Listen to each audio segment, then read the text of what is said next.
Maverick News, the antivirus program for your mind. And now, the Freedom Reporters.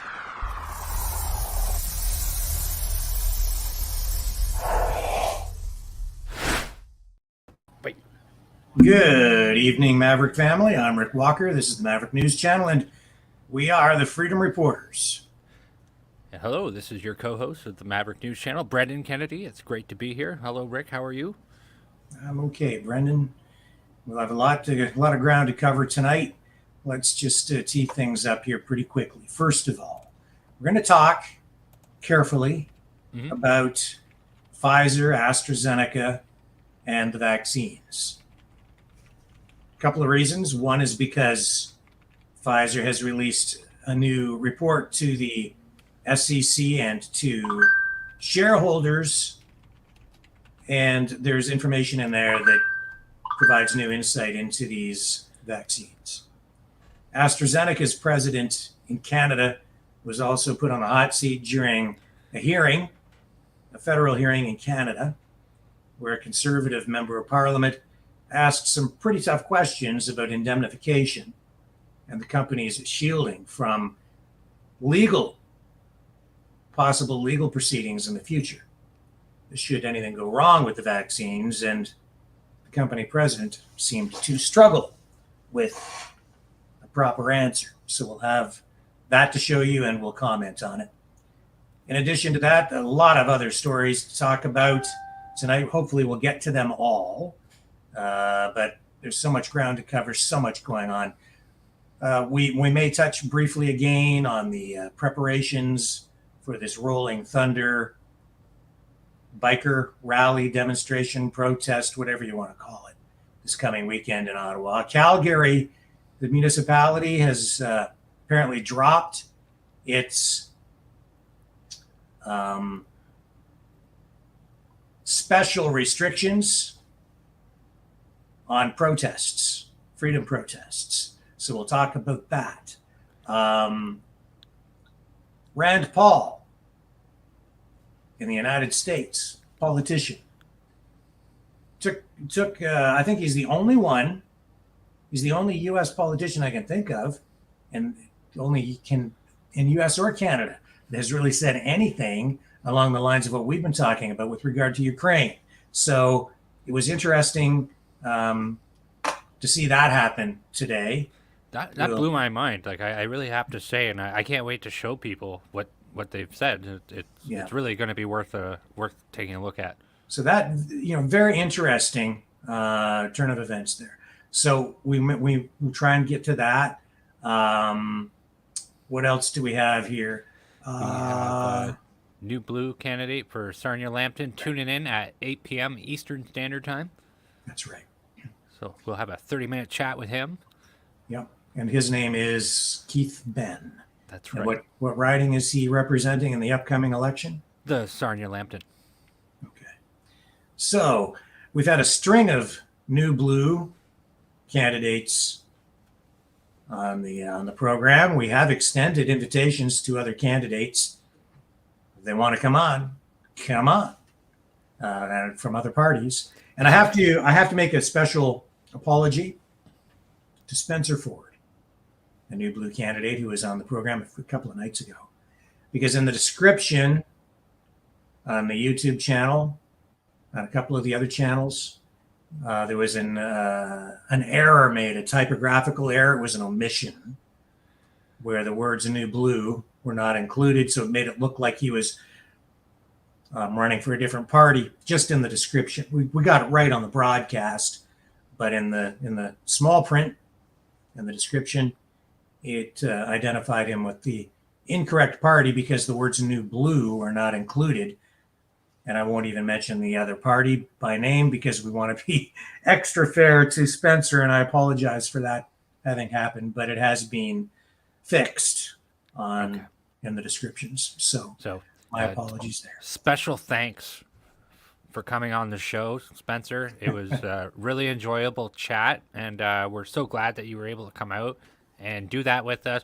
I know things are really tilted new blue here right now, but things are going to switch before you know it. So we are going to bring in other dialogues and other points of view, because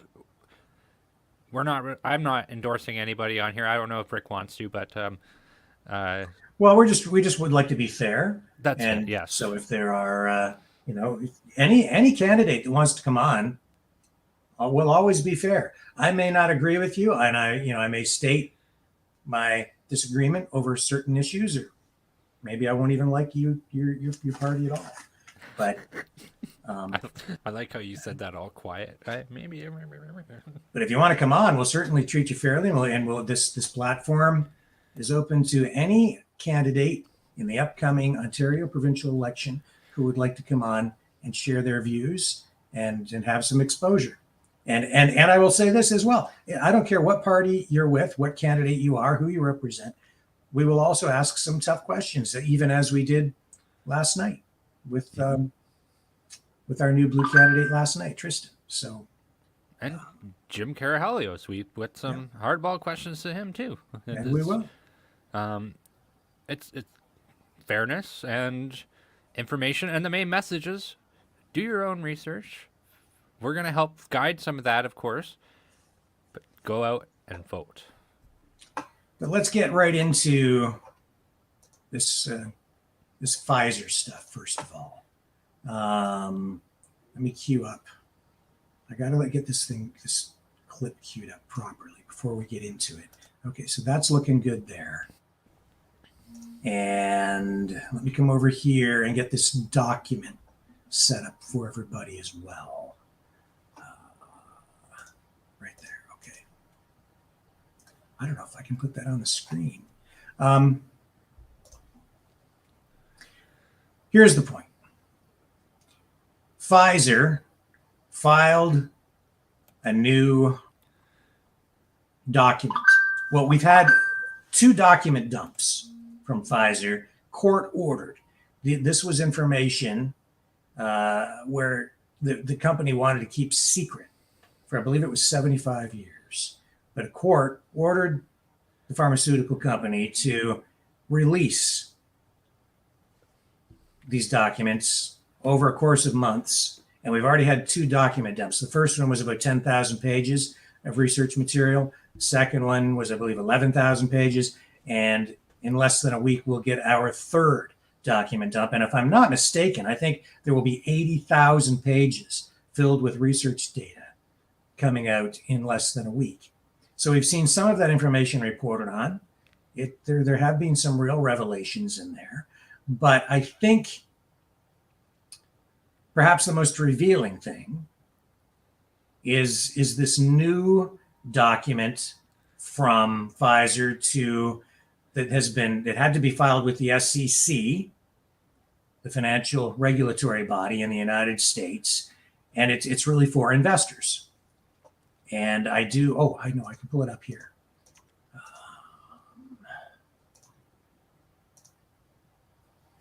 There it is right there. You may not be able to see this, folks. Oh, I think I can zoom in a bit on it. Yes, I can. Excellent. Okay. So I'm going to get this set up for you here so you can see this document. And this is pretty telling, I think. Okay. So first things first, let's take it back up to the top here. I just want to give a full disclosure on this. This is a learning experience for me too. So, so I didn't have a lot of time to go over this, but it's here. So let me just find this again for you. I have to get this document back because I have so many tabs open because there's so much information here tonight. Okay, so can you see that, Brendan, at the top? Okay. So United States Securities and Exchange Commission, Washington, D.C., Form 20F, BioNTech SE. Okay? Mm-hmm. So you can see all this? The smaller print is difficult. The bigger font is fine. Okay. There you go. So I can zoom in a bit. So here we go. So this is just the first page. But I'm going to scroll down here to page 6. Way down on page 6. This is where we get to the nitty-gritty and the revelations. And there's some questions here that arise from seeing this information on here. This is a report that tells investors what the company's prospects are for making a profit, essentially. And they need to put full disclosure in here for the investors. This is something that is mandatory, and then it has to be filed with the Securities and Exchange Commission. Okay, so it's the law. And what are we finding in here? There's a section here on page 6 called with the heading "Cautionary Statement Regarding Forward-Looking Statements." Cautionary statement. What are they saying in here? Well, these forward-looking statements are subject to known and unknown risks, uncertainties, assumptions, and other factors that could cause our actual results of operations, financial condition, liquidity, performance, prospects, opportunities, achievements, or industry results, as well as those of markets we serve or intend to serve, to differ materially from those expressed, blah, blah, blah, blah, blah. In other words, these are things that could really screw us. Okay. If you're investing in our company, be fully aware, this is full disclosure, you could lose your money, because right down here, they talk about the efficacy of the vaccine. First one, our expected revenues and net profit related to sales of our COVID-19 vaccine, referred to as Comirnaty in the United States for individuals 16 years of age and above, and in the European Union, is authorized for use under full and conditional marketing approval, respectively, in territories controlled by our collaboration partners, particularly for those figures that are derived from preliminary estimates provided by our partners. I had to skim this stuff. So there's a really important thing in here. They talk about competition from other COVID-19 vaccines could have an impact, for one thing, okay?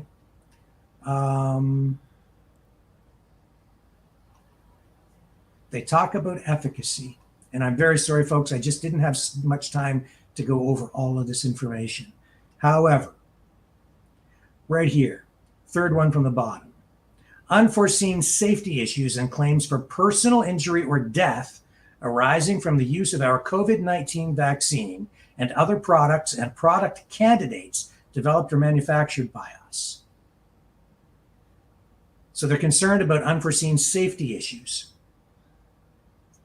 and possible injury or death claims, which could have a pretty serious impact on profits.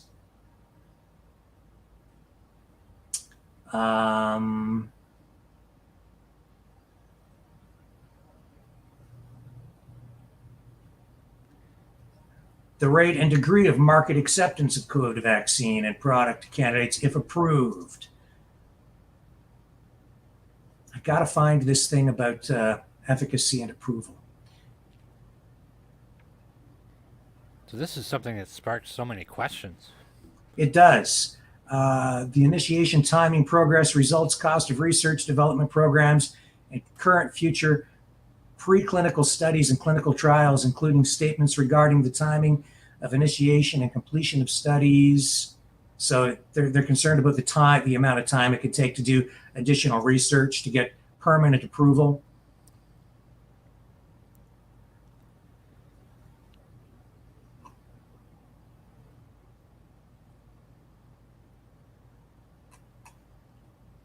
Give me a minute here, Brendan. You talk to the folks. I got to find this line. I'm really sorry, folks, but it's critical that I give it to you, and I'm just having trouble finding the exact line. In news yesterday, Vice President Kamala Harris, who has received 4 Fauci ouchies, has gotten the virus that shall not be named. So she's been ill with that, and she's given a statement essentially talking about how, thank God, I've received the thing in the arm, so now I'm going to be left sick. And this puts a big question out there that When it comes to individual experiences, that's what you call something that is subjective, that is not an objective statement, but a subjective statement. This is just really bizarre stuff, folks. I don't even really know how to put it into any type of words or anything.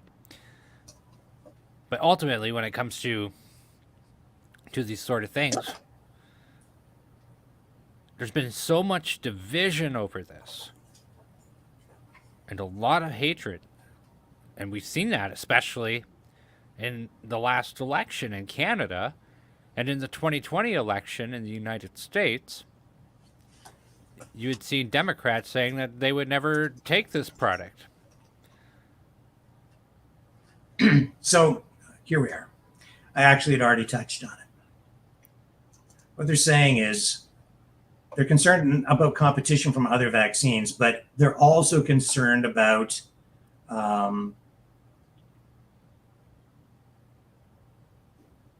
constraints on the basis of, among other things, efficacy, right here, which is the fourth point made on page 6. They're concerned about being able to prove efficacy, the breadth of approved use because of efficacy, safety and side effect profile, and durability of immune response. They're concerned that they may not get full approval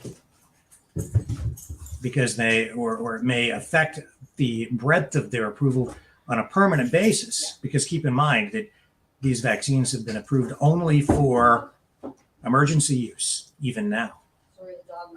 And they're talking about side effect profile and durability of immune response. Yeah. So that is, I'm sorry, there's somebody coming in the door making a bunch of noise, and I'm also, now I'm distracted because I can't pay attention to what I'm reading and talking about at the same time.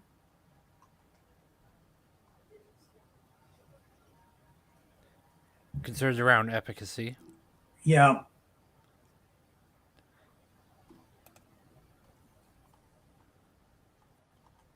They'll talk about supply chain issues and stuff, but right here, this third one from the bottom is extremely important, which I already dealt with, but they talk about concerns about claims for personal injury or death arising from the use of the vaccine and other products and product candidates developed or manufactured by Pfizer. So they're concerned. They're acknowledging in here that there could be claims for personal injury or death. And that could result, of course, in extreme expenses. It could have a definite impact on future revenue and capital requirements and their needs to obtain additional financing. Oh my God. I mean, they've made, I don't know, how much money do you think they've made distributing this vaccine to, virtually every man, woman, and child on the face of the planet? Well, in the words of Barack Obama, as a direct quote, "We have successfully done clinical trials on billions of people around the planet." And again, that's not our words, that's Barack Obama's words. So if you're going to ban somebody, YouTube, you can ban him. Ban Barack Obama. Direct quote. I'm pretty sure I nailed it. Right.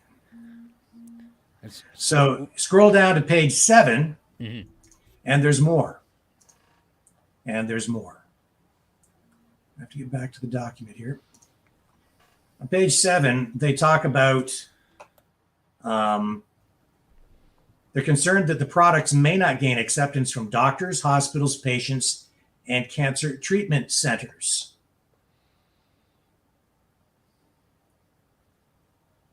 Can you repeat that one more time for me?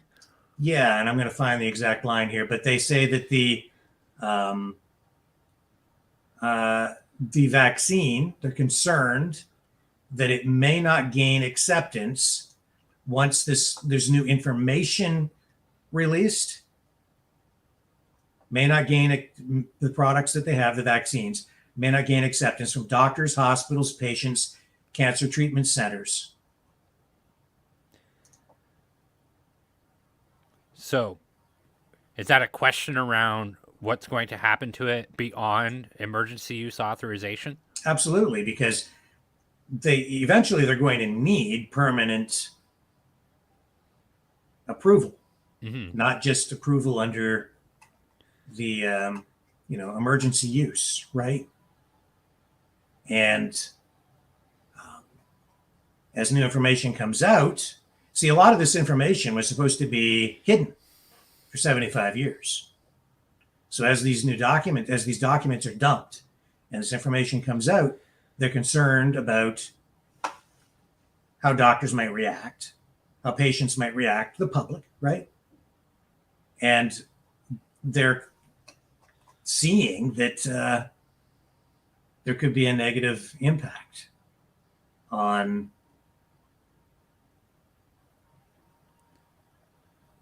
the acceptance of these drugs. And if doctors start to raise questions, if hospitals pull their support because of adverse reactions or because of information that raises new concerns about them, then they're saying it could affect the bottom line of the company. So this is all in this filing. So the thing is too, and this is why it's important. See, if you're a patient, you can't sue if you do have an adverse reaction because they're protected, they're shielded, because every country that approved the use of these for emergency purposes gave these pharmaceutical companies a legal shield, indemnification.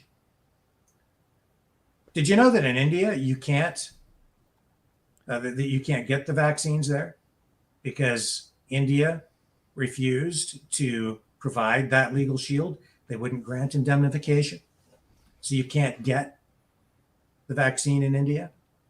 Any of these vaccines.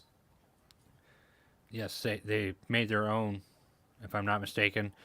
That's not uncommon either, because Russia did the same, and I believe the Chinese, I could be mistaken on that, but Russia for sure also did a one called Sputnik, right? Yeah. And this begs the question of what is it that the doctors were told or that the doctors know?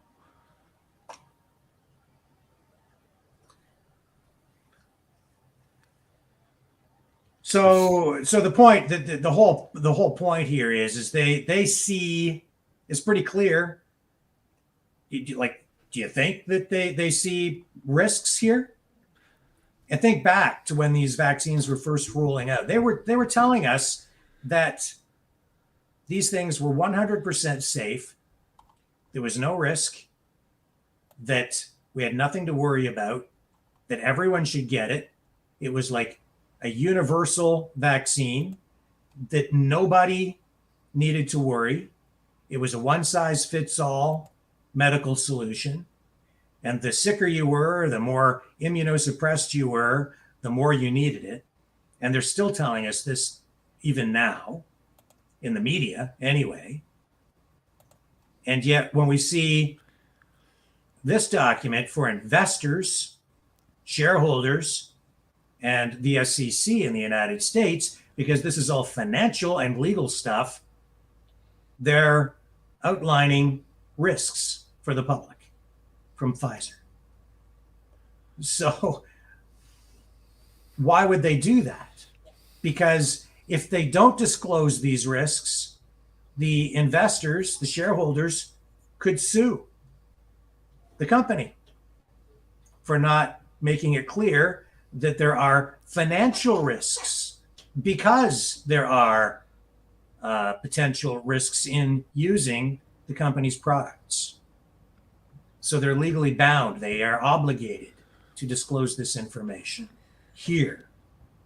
But when you go to get your thing in the shoulder, they don't have to disclose this stuff. And you've seen in the vials that they don't even list the potential side effects. They're blank. They don't tell you. So there is not full disclosure. So you're not really being provided with informed consent, or are you? So there's, a pretty serious question. They have to give all the information to a shareholder, but when they're sticking it in you, they don't have to tell you.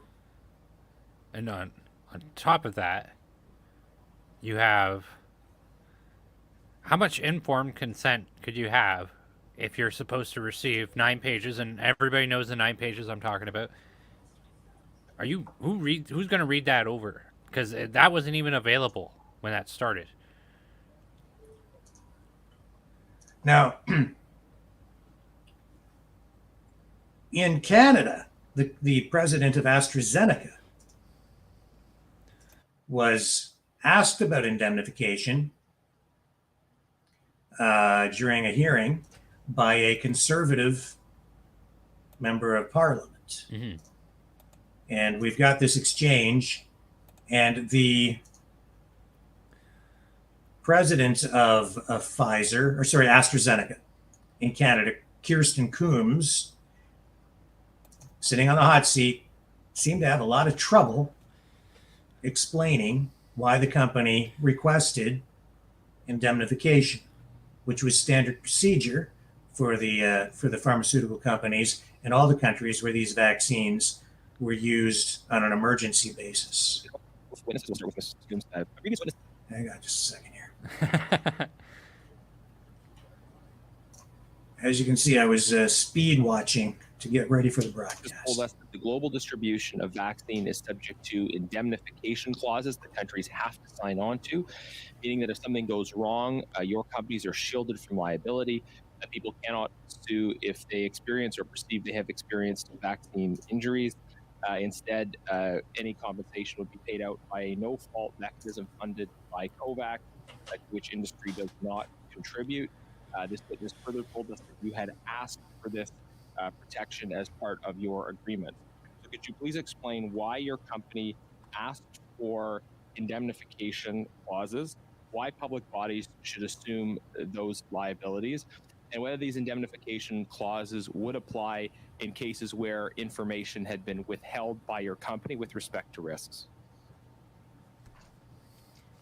So I'm not privileged as to specifically the indemnification clause in the contract that you speak of. What I can say is that AstraZeneca stands behind our medicines and the safety profile of our medicines. And so, ma'am, sorry to jump in, but you're the Canadian president of the company here, and you're telling me you're not aware of the details of the indemnification clauses. We're told that you asked for them. So why did you ask for them?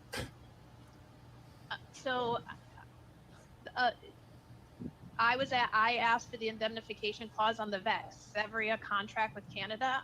So I'm clear. We were told by a previous witness who's affiliated with Gavi that industry representatives asked for indemnification clauses as part of contracts for the global distribution of vaccines.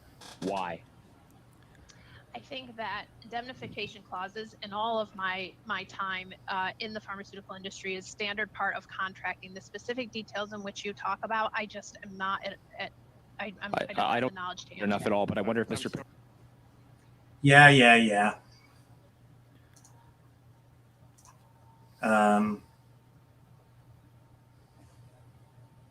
President of the company can't just give a straight answer on why the company asked for indemnification. What would the answer really be? So we don't get our butt sued if something goes wrong. And these things were, let's just say theoretically, there was a pharmaceutical company, and they rushed product to market because there was pressure on them to do it, and because they wanted to make as much money as possible, as quickly as possible, and there was a race between companies, and they were all competing to get their similar products to market.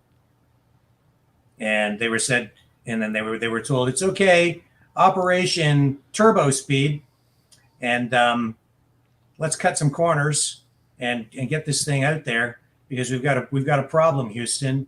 We've got a virus made in Timbuktu, and it's man-made.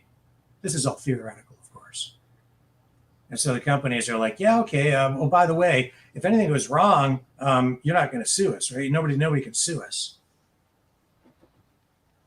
And then you get the media involved, and you tell everybody, regardless of what the results of the studies are, which the media may or may not have actually seen, because the documents until now have been completely hidden.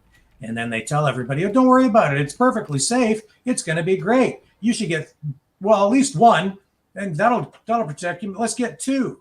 Go for two. Two would be good. Hey, Joe, two? Yeah, two's good. And then that didn't work out so great. So now you got three. You better go get a booster one, eh?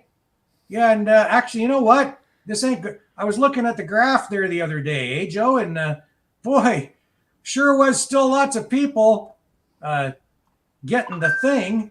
So maybe we better get them injected like every 6 months. Because that 97% efficacy thing, it just doesn't seem to be working out. Anyway, folks, open your eyes, open your minds. I think everybody probably watching here already has, but the other 80% of the population out there that is still walking around in denial about these theoretical stories I'm telling, the word has to get out, because this is a freaking disaster. This theoretical story I'm telling. Theoretical disaster. Yeah. Which the Canadian government may or may not have put out $75 million for adverse effects. Just saying.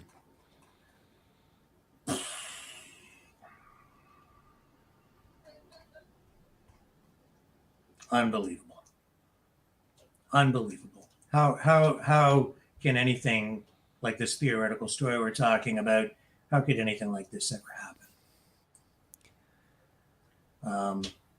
And I even wonder, even now, how much truth will really be allowed to come out. I don't know. It's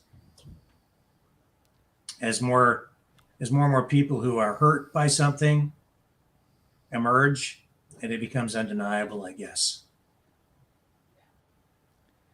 And I already know people personally. Likewise. I know a bunch of people, a bunch. Yeah. And they told us this thing was safe, and I didn't believe them. And they told us that we were unsafe if we didn't participate. They still are. Yeah. They still are telling us that, right? Well, of course. And what? Let me ask you this. Just yesterday. We're just going to, we're not going to talk about it. I'm just going to put it up there. What is the effect of so that information came out the day after this study came out, and this guy, Dr. Fishman, he has connections with those companies as well. What type of effect is this paperwork going to have on his little study here now? I'm sorry, you do not need to be a statistician or a scientist to go to, and I'll pull it up here, to go to Worldometer and look at the stats for Canada or any country. They're all here. These are government numbers. I haven't looked. I used to look every single day, sometimes a couple of times a day, because I was so, keenly interested. Let me find Canada here. Chechnya. Where's Canada? I'm sorry I'm not, faster with stuff tonight, folks. There was just so much information. Here's Canada right here. Well, I'm glad you were able to uncover that little nugget there, because I didn't even realize that was happening. And it's important for everybody here to know this stuff and to see this stuff. Yeah. And to be quite frank with everybody, if we had a majority liberal government in this country, I highly doubt questions like that MP had asked would ever go out there. Yeah, and did you see the name of that committee? It's about vaccine equity. Yes. Screw the equity. Okay, they want everybody to get it. It was, that was the. How about whether the damn thing is safe? They're just so concerned about getting everybody the thing. Okay, But for crying out loud, well, they're just so concerned about, they inject freaking racism into everything. Everything. Misogyny too. And xenophobia.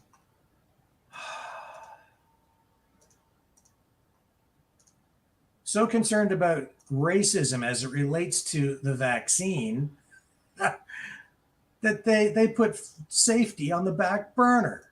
Safety came secondary. It was more important to find, to make sure that whatever identifiable group using their identity politics protocols and ideology, make sure that it's distributed in an equitable way, which is not equal, by the way. It's not about equality. It's about equity. Equity.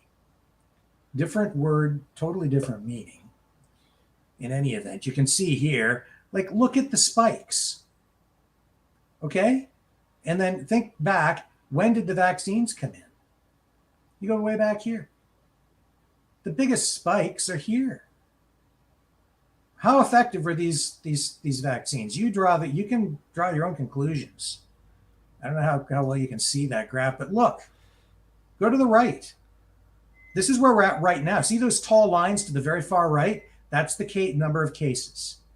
That's the number of cases right now today. That's what's happening right now. Even with all the people injected. Let's scroll down to deaths. I haven't looked. Do we have a death count here? There usually is. Cases, recovery, or death. Newly infected versus... Well, that was deaths. I'm sorry. The big tall lines here, that's deaths. I'm sorry. So we go here right now, like yesterday, 54. 54 people died, according to the government stats. Okay, 54.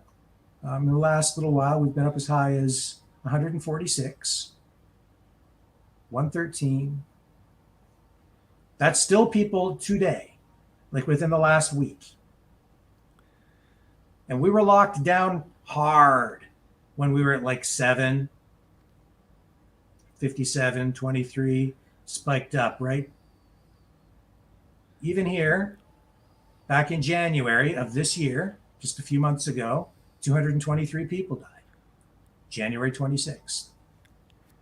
And what was the vaccination rate at that point? It was pretty high. They were telling us that at that point that at least 80% of the population had the thing.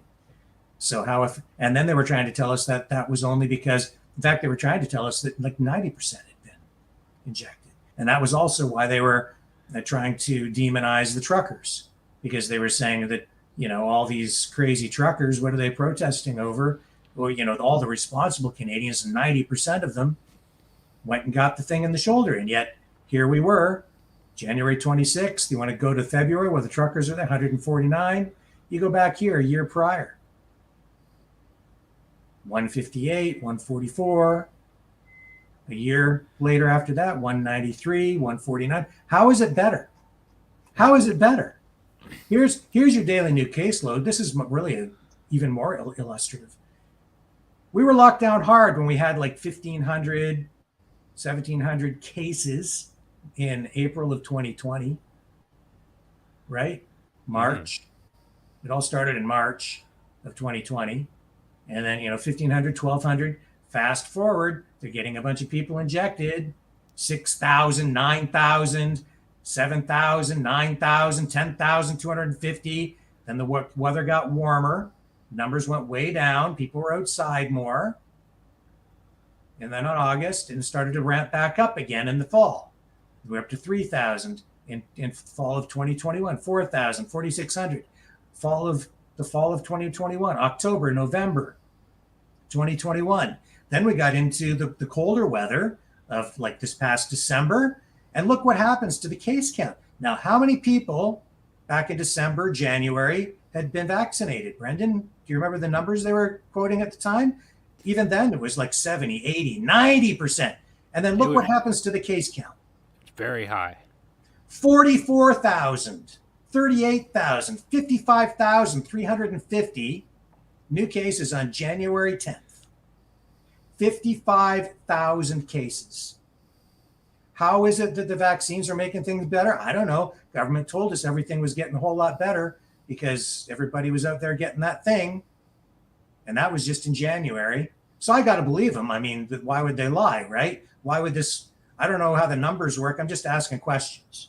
Well, I don't know why the government would ever lie about anything. I mean, they did tell the truth about lots of things eventually. Usually it takes 50 years later. So yesterday, 7,240 new cases. 7,240 new cases yesterday, April 26th, 2022. Let's go back a year to April 26th. 7,000, 8,077, 6,983, 6,900, 7,000. And yesterday, 7,240. But it's better because everybody got the thing. It's way better, Brendan. In fact, it's practically over. I believe you.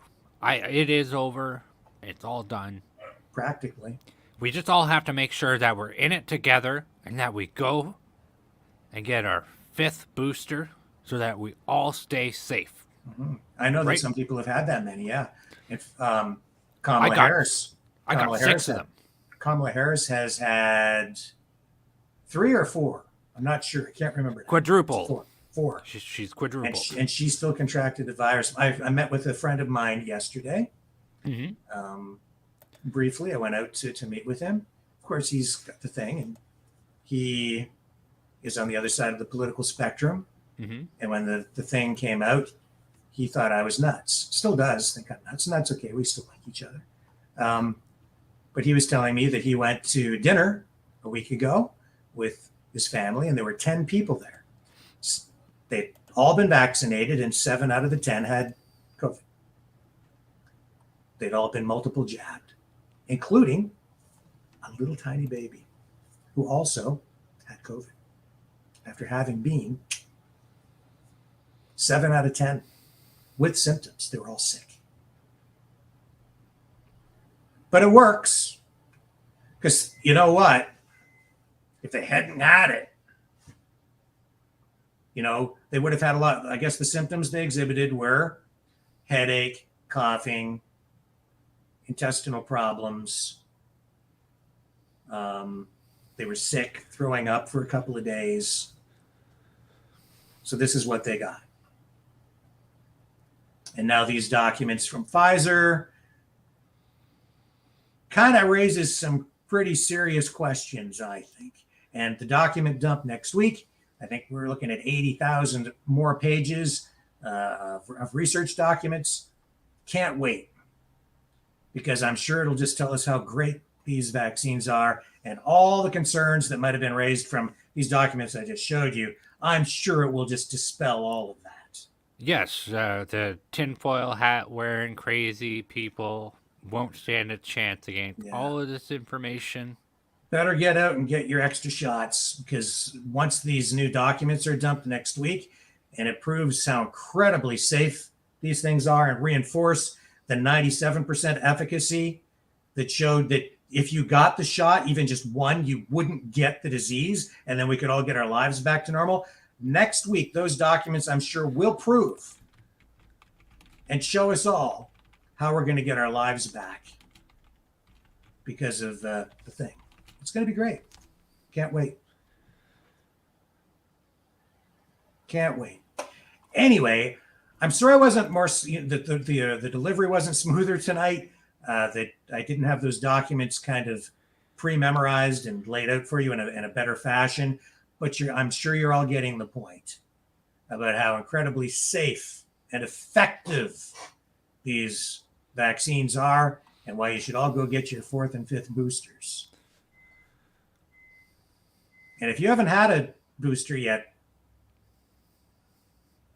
well, no train, plane, or bus for you. Or me. So there you have it. What shall we move on to next? Enough of all of that. Well, whenever they ask me if I got my booster, I say, oh, yeah, I got it right here. Yeah.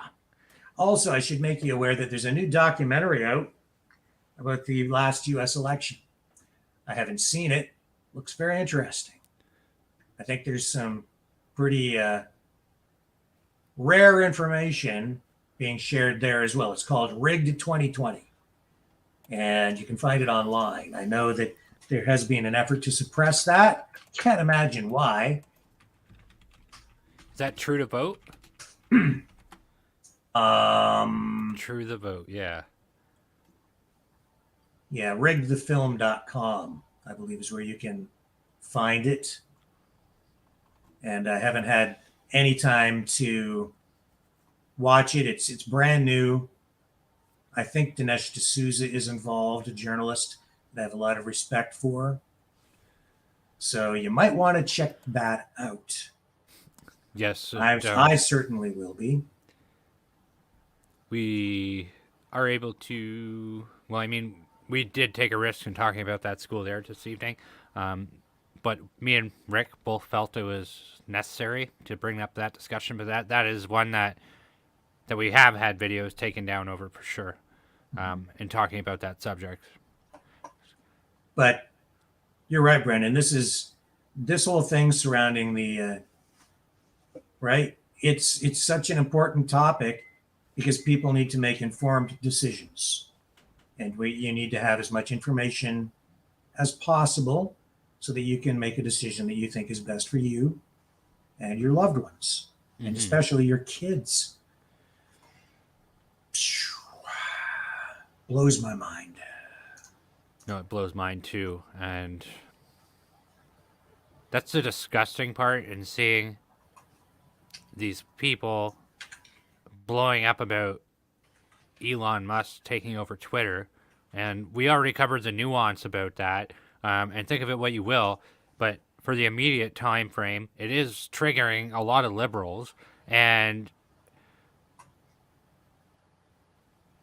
the very fact that you take stories like Hunter Biden's laptop, which they had removed that from the platform. They have removed discussions about what we've already talked about. They removed discussions about the documentary Rick just told you about. This is just insane. I can't wrap my brain around how much censorship they're having. MSNBC even had a bunch of talking heads on recently where they're talking about Elon Musk running Twitter, and they basically destroyed themselves by saying, oh, well, what if they turn off one candidate and only show you one candidate, which is exactly what the left already did.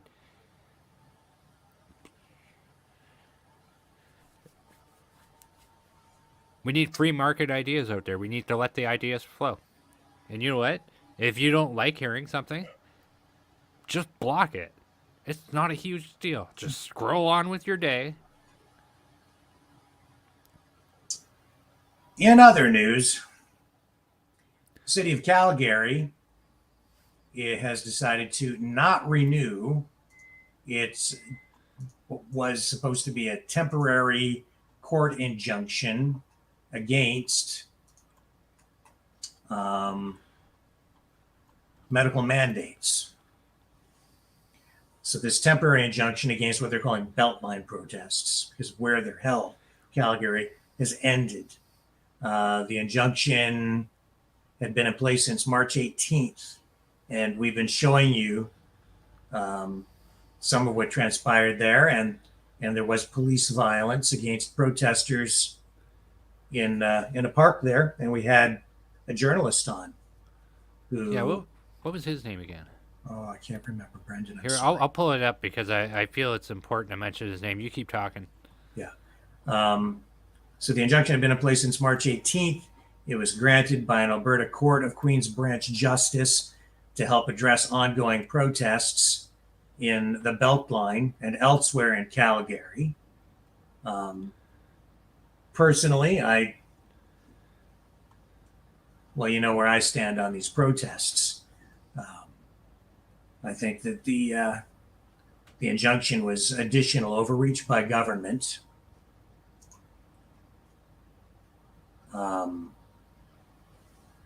And in reality, the injunction was granted after counter protesters showed up, and that raised more concerns about potential conflict between freedom protesters and people who hate freedom and want everybody locked down all the time, I guess, or whatever they're protesting for. And we did have citizen journalist Devlin Gagnon, that was the name, and he's very young, back on. Very young man, very well spoken, and he had received some very horrendous abuse from police in the area, and it's all on film. Alleged abuse. Yeah. But you could take a look at that past episode. We had done that.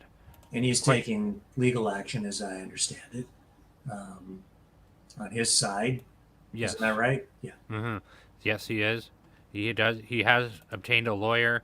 4 weeks ago, we had the discussion with Devlin, and what a well put together young man. And I wish him all the best. This is good news, though, that this injunction is dead for the time being. And you know what? I think it's also good news that we're starting to see Parliament ask some real questions about this, about what had went on with our previous subject. I mean, this is kind of a double good news day in a little bit. Well, the municipality there has said in a statement that they released that the injunction had served its purpose, its intended purpose, which was to deter ongoing public safety issues, noise issues, traffic disruptions, and other concerns raised by residents and businesses. I would argue that they were using it for political purposes, as we've seen across the country, and especially in Ottawa, where the Freedom Convoy had rolled into town. So, yeah. That's what I think anyway, but I guess the courts can deal with it as appropriate, and things will unfold as they will. So in addition to that, Prime Minister Trudeau was asked again about his trip to the private island, I guess it is, right, of the Aga Khan. Aga Khan private island scandal? So the Conservatives have raised that little scandalous kind of issue again. And Trudeau is on the hot seat as reporters asked him about it. So let's let that roll and just listen to his response, because this is still a question of ethics. And I know that the RCMP had looked at potentially laying charges of some kind against the Prime Minister, but because he's the Prime Minister, they didn't, because the ethics commissioner. Yeah, but the actual charges, not just like a question of ethics and a possible penalty there. Police, RCMP looked at possibly charging him with something very serious, but because he's the Prime Minister, apparently, and there was some question about whether he could give himself approval to accept a gift. See, if it had been just a member of Parliament, they would have been open to charges. But because he was the Prime Minister, there were questions about how the law is written and whether he would be allowed to just give himself permission as the head of the government and the RCMP, really, to just accept a gift and give himself permission to do it. So anyway, more questions surrounding all of this, obviously. Clearly not ethical, and he was held to account in that regard, but of course never really had to pay any kind of much of a penalty, not in substantial terms. And even in the court of public opinion, it doesn't seem to have hurt him at all. But here he is answering questions about it again today, because it's back on top. Mr. Prime Minister, do you have a comment on the Conservatives continuing to dig down into the Aga Khan affair? Listen, this matter was closed years ago. Conservatives seem to have trouble understanding that in a democratic country like Canada, neither opposition parties nor a government can direct the police to do or to not do whatever they want. We have a strong independent process in Canada, and we trust that. Yes, sir. The U.S. has much to be weakened militarily. Blah, blah, blah, blah, blah, blah, blah, blah. Look at those eyebrows. Did you see those eyebrows? Blah, blah, blah. Eh? So, what do you think? Like, I don't See think those eyebrows? Yeah, well, I don't think it's very ethical. That's what I think.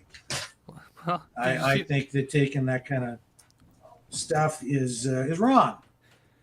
Well, he's not happy about that either. This is from 2017, but that look in his forehead, you could just see it all in there. He's just like, how dare they ask this question? I'm the prime minister. I could do whatever I want. Blah, blah, blah. That's kind of what he did. And he thinks he can do whatever he wants, and he probably can. Because he just spins it up, puts in a new narrative, blah, blah, blah, blah, whatever. He gets away with everything. Eventually, this stuff's going to catch up to him. It has to. At some point. Even Joe Biden and Hunter's laptop, at some point, and it's starting now, you can sort of see it rolling out, it's starting to catch up with him. The media can only run interference for so long. Can only do it for so long. And this is the Conservative Party. So I believe Candace Bergen brought this up in the House of Commons, if I'm not mistaken. And that's what he was responding to in that interview. This is clearly them kicking the hornet's nest on that side. Mm-hmm. Yep. And I would think that there's probably more to this. This is the beginning of some new phase in this. The Conservatives or somebody has additional dirt on this, I think. And that's why this is rising to the surface again. This is just setting everything up, setting the table for some new revelation. This isn't just rehashing old stuff. Trust me. Well, moving back briefly to the Freedom Convoy and what's happening this coming weekend with the Rolling Thunder biker rally demonstration, blah, blah, blah, whatever you want to call it. Conservative emergency preparedness critic Dane Lloyd addressed new stats from Statistics Canada on cross-border trade that raised questions about the government's use of the Emergencies Act when the Freedom Convoy was in full swing. And we'll bring that up for you now. And I'd like to just run his comments by you, because even though he's a conservative and we haven't seen much in the way of a stiff spine from conservatives in general when it relates to freedom, there's a little inkling here of a shift. You can see a little bit of a shift toward, well, freedom and defense of freedom, even among conservatives. So here's the man, the dude. I got to find that clip so I can roll it. Here we go. Here he is answering the question. To the government saying that a big reason they booked the emergency act was the economic damage done by things like the border blockades during the convoy protests, and then Stats Canada data showing that really we're seeing that much impact on Canadian imports and exports in February. Well, I think it's very interesting. I think it undermines a lot of the government's arguments in relation to the justification for imposing the Emergencies Act. Conservatives have never condoned blockades on critical infrastructure. And I think it's very interesting to look back at the PBO report in 2020 in relation to the railroad blockades, which was estimated to have cost our economy up to $300 million. I think that's very comparable to what Statistics Canada showed here. And we saw how the government reacted to that protest. They sent in negotiators, it lasted for months, and they reached a resolution. And yet, with this protest, they used the never-before-used Emergencies Act for a comparable economic consequence. So I think it's very interesting how the government has reacted very differently in these two cases. And when pressing this more, Minister Mendicino was using things like the layoffs at auto plants in the Windsor area as justification, showing the real economic damage happening in real time. In your view, is that enough to use an economic argument for invoking the Emergencies Act? Well, I don't think anyone's downplaying, the impact that the border blockades did have on things like the auto industry. But I think when we're talking about something as essential as Canadian civil liberties, we have to draw a distinction between what the border protests were and what the protests in Ottawa were. And the protests in Ottawa were not in any way impacting the auto sector or cross-border trade. And the government, we know, used the Emergency Act predominantly to deal with the Ottawa protests. So I view these as distinct issues. What about the fact that the stated goal of some of the organizers of the Ottawa protests was to bring down the Canadian government. What do you think that was? Well, I think, you're always going to find extreme groups on both sides of the spectrum when you're dealing with, intense situations like we've seen. But we have to look at, the broad. That's a misleading question, and the answer is also misleading that he's giving. Because all I ever heard in that regard, the most extreme thing with regard to potentially bringing down the government was people heading to Ottawa saying that they wanted the mandates ended or they wanted the prime minister to resign.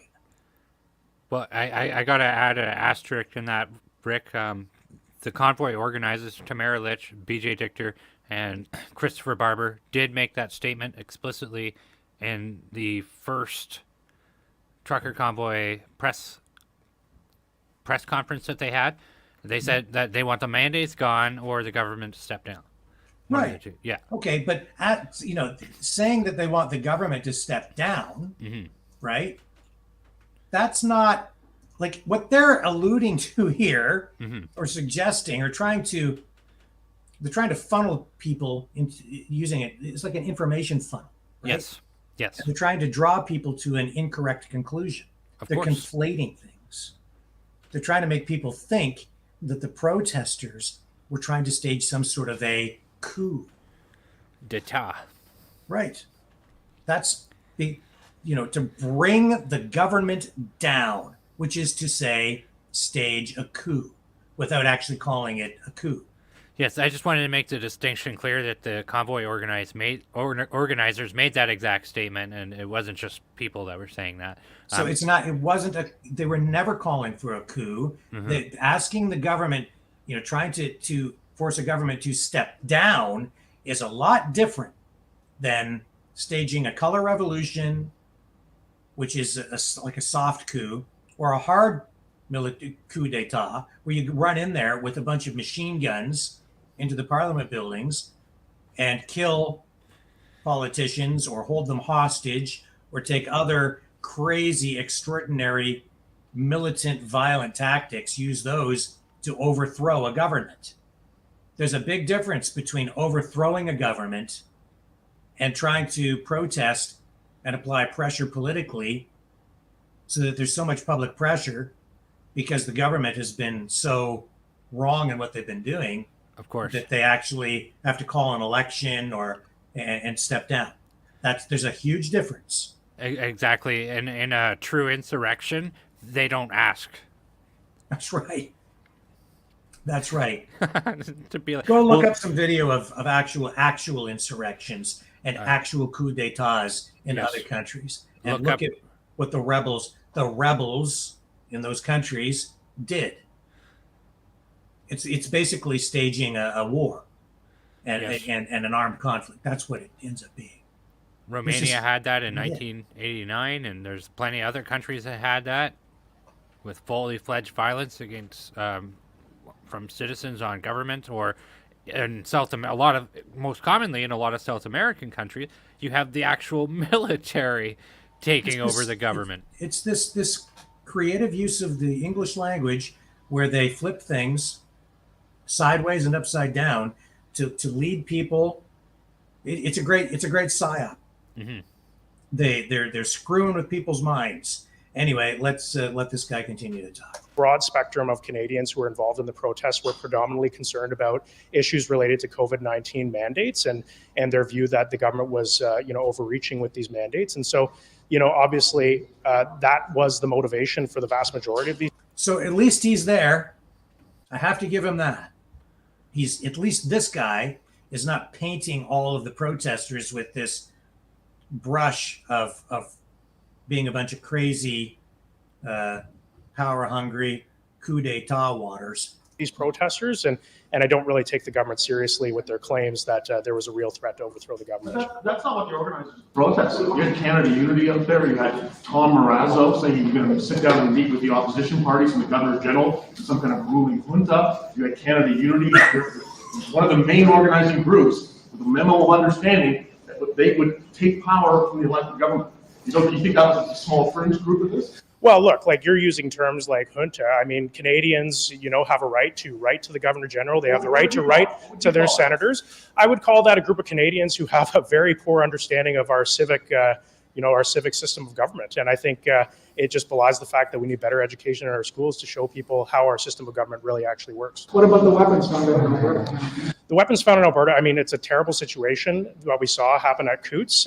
I believe that it was not actually at the protest site, but I think we need to get more information on the government on, what was the motivations of the people involved with these firearms. I do know that the protesters dismantled.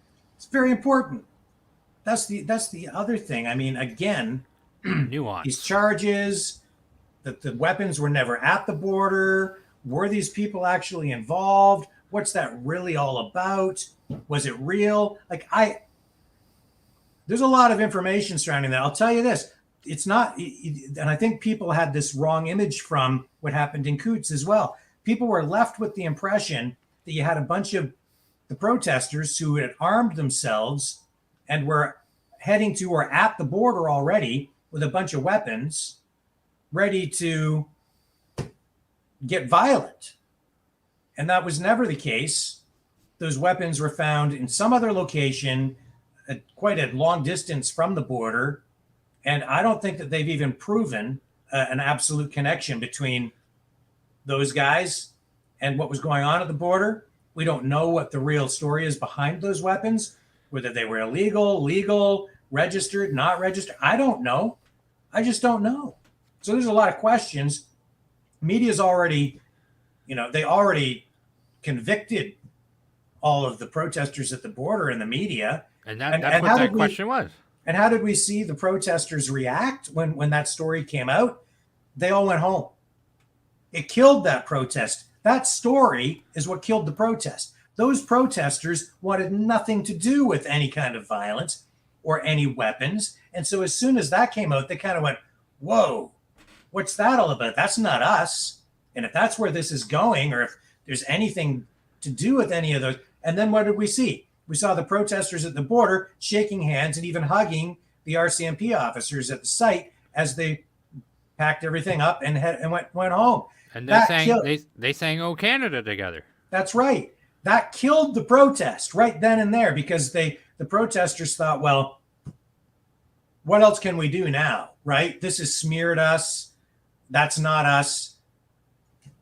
So that they were left in their own minds with no other choice, because this whole story was being ramped up. And even then, I'm sure the protesters, and I'm certain of it, they didn't know what that was all about. They didn't know.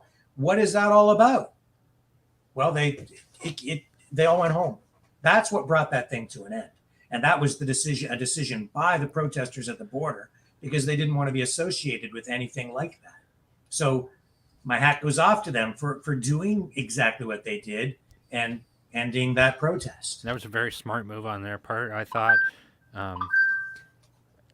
It would be a whole different question if they found that trailer in downtown Ottawa full of that stuff, but that's not the case at all. And Brendan, there were questions asked during hearings in Ottawa with police following the Freedom Convoy, and police have acknowledged that they found no weapons in Ottawa.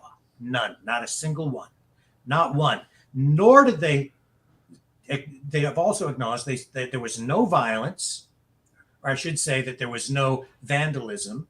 And while media was trying to connect an arson at, I believe, an apartment building to the protesters, police just a few weeks ago came out and acknowledged and stated that had nothing to do with the protest. And the violence that was committed in Ottawa was often against the protesters themselves and nobody else. And we even showed you some of that footage at that time where Carla Olson, our boots on the ground, she was assaulted by an individual wearing a mask. That's right. It was like the person upset on the other side of the politics who assaulted her. And she didn't even she didn't respond in a violent way. She kind of just took it. Her camera was rolling and we showed you that altercation, but that was not initiated by any of the freedom protesters. And I just let's be honest. Mm-hmm. And this was all laid out. Where did we actually see violence? We saw it from the cops, directed against the protesters, absolutely, the freedom protesters. And who did they beat? Journalists and veterans. They beat the crap out of veterans. Cops went down there and beat up Canadian veterans. Shameful. That's what happened. We saw it. I guess as these inquiries and hearings unfold, cops will have to answer for that and justify what they did and show that it was legal, lawful, and explain to the public whatever the circumstances were surrounding that. And I guess what they did was legal because they had the Emergencies Act behind them. They had all these new rules that allowed them to go in and clear things out the way they saw fit. I have an issue with it myself, but I guess it was all legal. So I guess there's nothing we can do, or maybe there is, but shameful to see police beating a veteran. Shameful. You know what? Where the hell was it?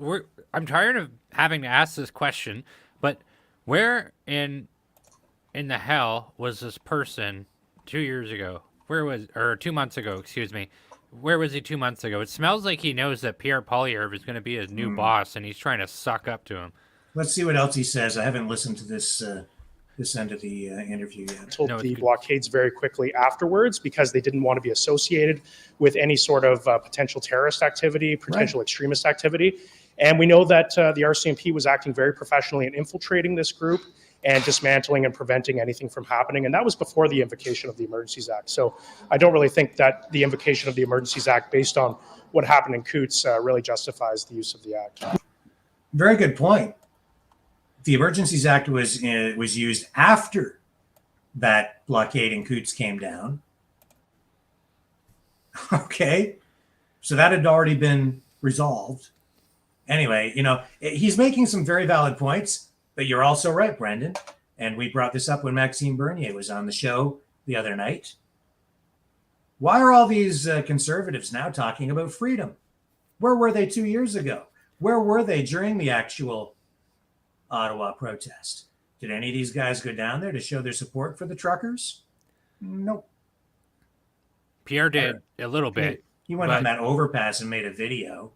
He did a couple more things than that. I know he talked to other people. But it wasn't anything significant. But the point is that it seemed to me, this is just my personal observation and opinion. You could take it and do with it what you will.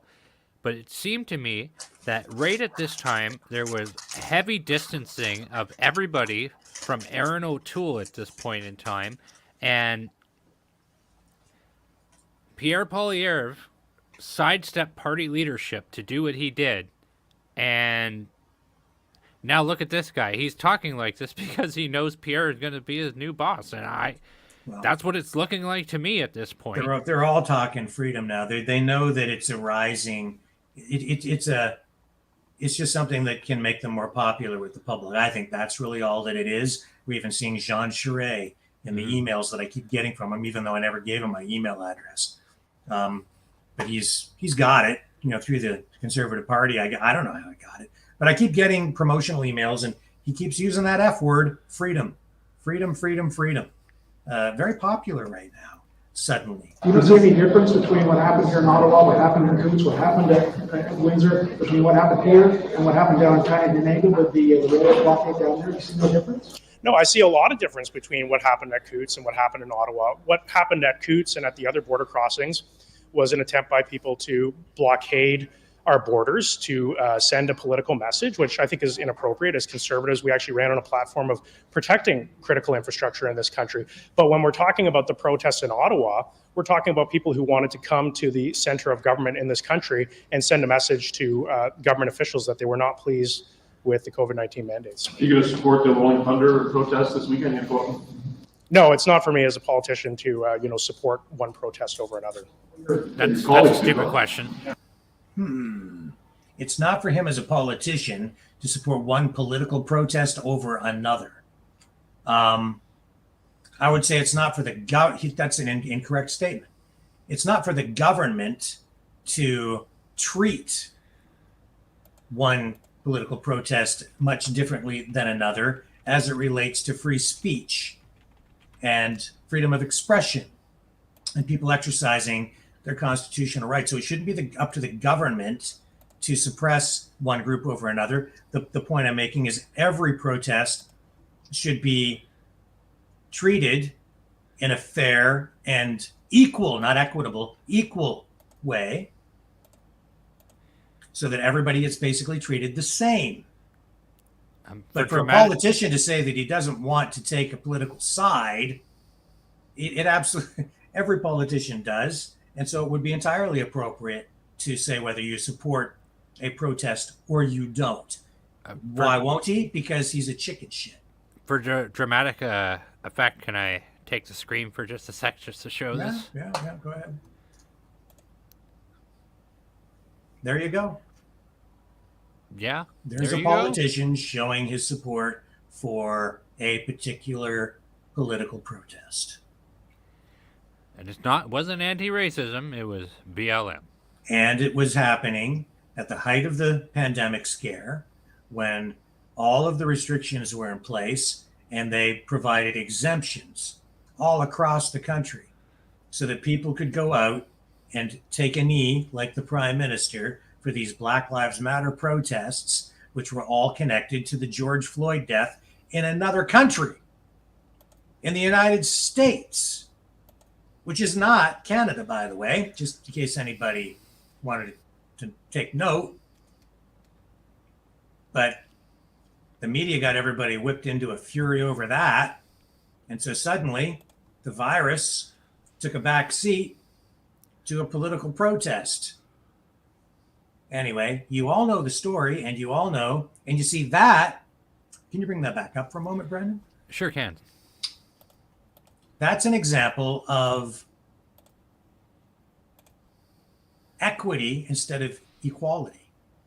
That's political equity being applied to a protest and the way the government decides to handle it or treat it. That was based on identity politics.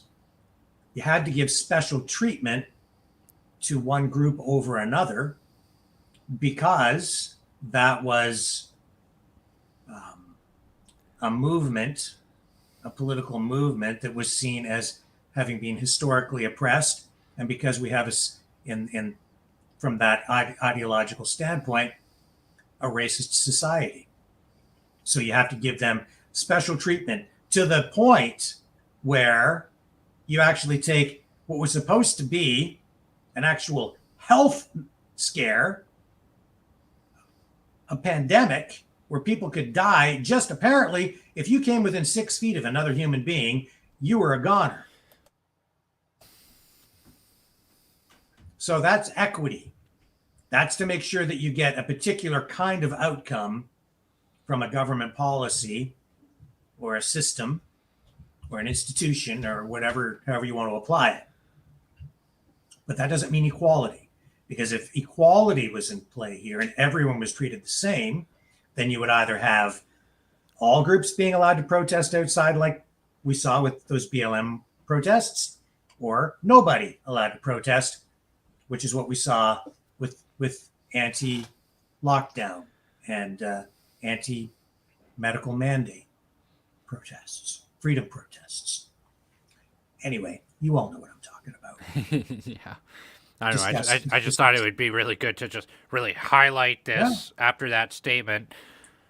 Absolutely valid. Let's go back to Dane. Yeah, the interim leader of your party did. Look, it's my job. The guy who's leading the leadership race right now, he's talking about donuts and coffee. Look, I mean, I'm not going to pass judgment on what other colleagues or members of parliament do, but my job as a parliamentarian is to hold this government accountable for its use of the Emergencies Act for the first time in Canadian history, and that's what I'm intending to do. Thank you very much for the interview requests, and you guys have a great day. Good. There you go. Oh, look at that guy. He looks like a swamp creature. So, at least they're coming over to some degree. So there's some progress being made there. But remember this: conservatives at the federal level and even the provincial level, conservatives today put profits ahead of freedom. They will go to great lengths to protect corporations, big business. They want those trucks crossing that border. They want the profits flowing. They don't want any disruption to anything that could cost their big time corporate sponsors, donors. They don't want any of that stuff disrupted. You can draw your own conclusions as to why they take that stance. But when you have a government that is committed to economic fascism, which is what we have a fascistic economic system in Canada where you have big corporations basically controlling controlling the economy, which have effectively become arm's length and institutions or organizations of government because of government investments and government controls through regulation. Privately run, yes, but controlled by government and dominating in a major way through oligopolies in various economic sectors the entire economy. So that the government will not tolerate. Conservatives will put corporate profit above freedom every day, which is why they don't want any blockades. They don't want any disruption on highways. They want those trucks flowing with goods to keep everything going to market for the corporations. They really, honestly, though, don't give a damn about small businesses. And the Liberals are very much the same, and so is the NDP, frankly. They're all kind of in bed on that together. But then how much they value freedom, well, you saw with his comments, it's tempered a little bit with concerns about freedom. But that's only because I think that he knows he can score political points. The party's scoring political points with the use of the word freedom right now. But freedom's secondary to everything, secondary to corporate profit. Of course. And I feel that they were also kind of backed into a corner too, because they were they had heavily criticized Wet'suwet'en rail blockades, which had gone all across the country.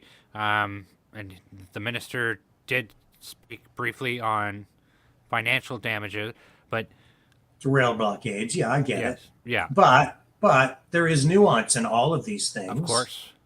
And it depends, I think every situation needs to be looked at and judged on its own merits. And you have to look at what's really going on. And you need to look at legal precedent. You need to look at what's happened in history. And look at the difference in temperament, because he pointed out the Liberal government was all about sending in people to negotiate. And meanwhile, when not only just an identity politic group does a protest, but I would call it an equality group, because there's no color brush to paint what went down in Ottawa 2 months ago. It was everybody. That was the most. But they did. They called them all racists, white supremacists, even terrorists, insurrectionists, occupiers. It's funny the tone, because even every municipality, provincial government, and federal government that was left leaning in the slightest were calling these guys economic terrorists. Yeah. Which that's not a word that anybody should use lightly, especially when it's directed at your working class, farmers, truckers. Yep. That's right. Let's take a brief break. When we come back, we're going to talk about Rand Paul, U.S. politician who came out today and said some things that kind of reinforce our position, the position we've been taking on the conflict between Russia and Ukraine, and really let's face it, this proxy war between that NATO and the United States is involved in with Russia through Ukraine. But we'll have more to say about that and more to show you when we come back right after this message. Stay with us. The New World Order. Government overreach. The Great Reset. Mainstream media lies. Now more than ever, independent voices are needed. Donate now at freedomreporters.com.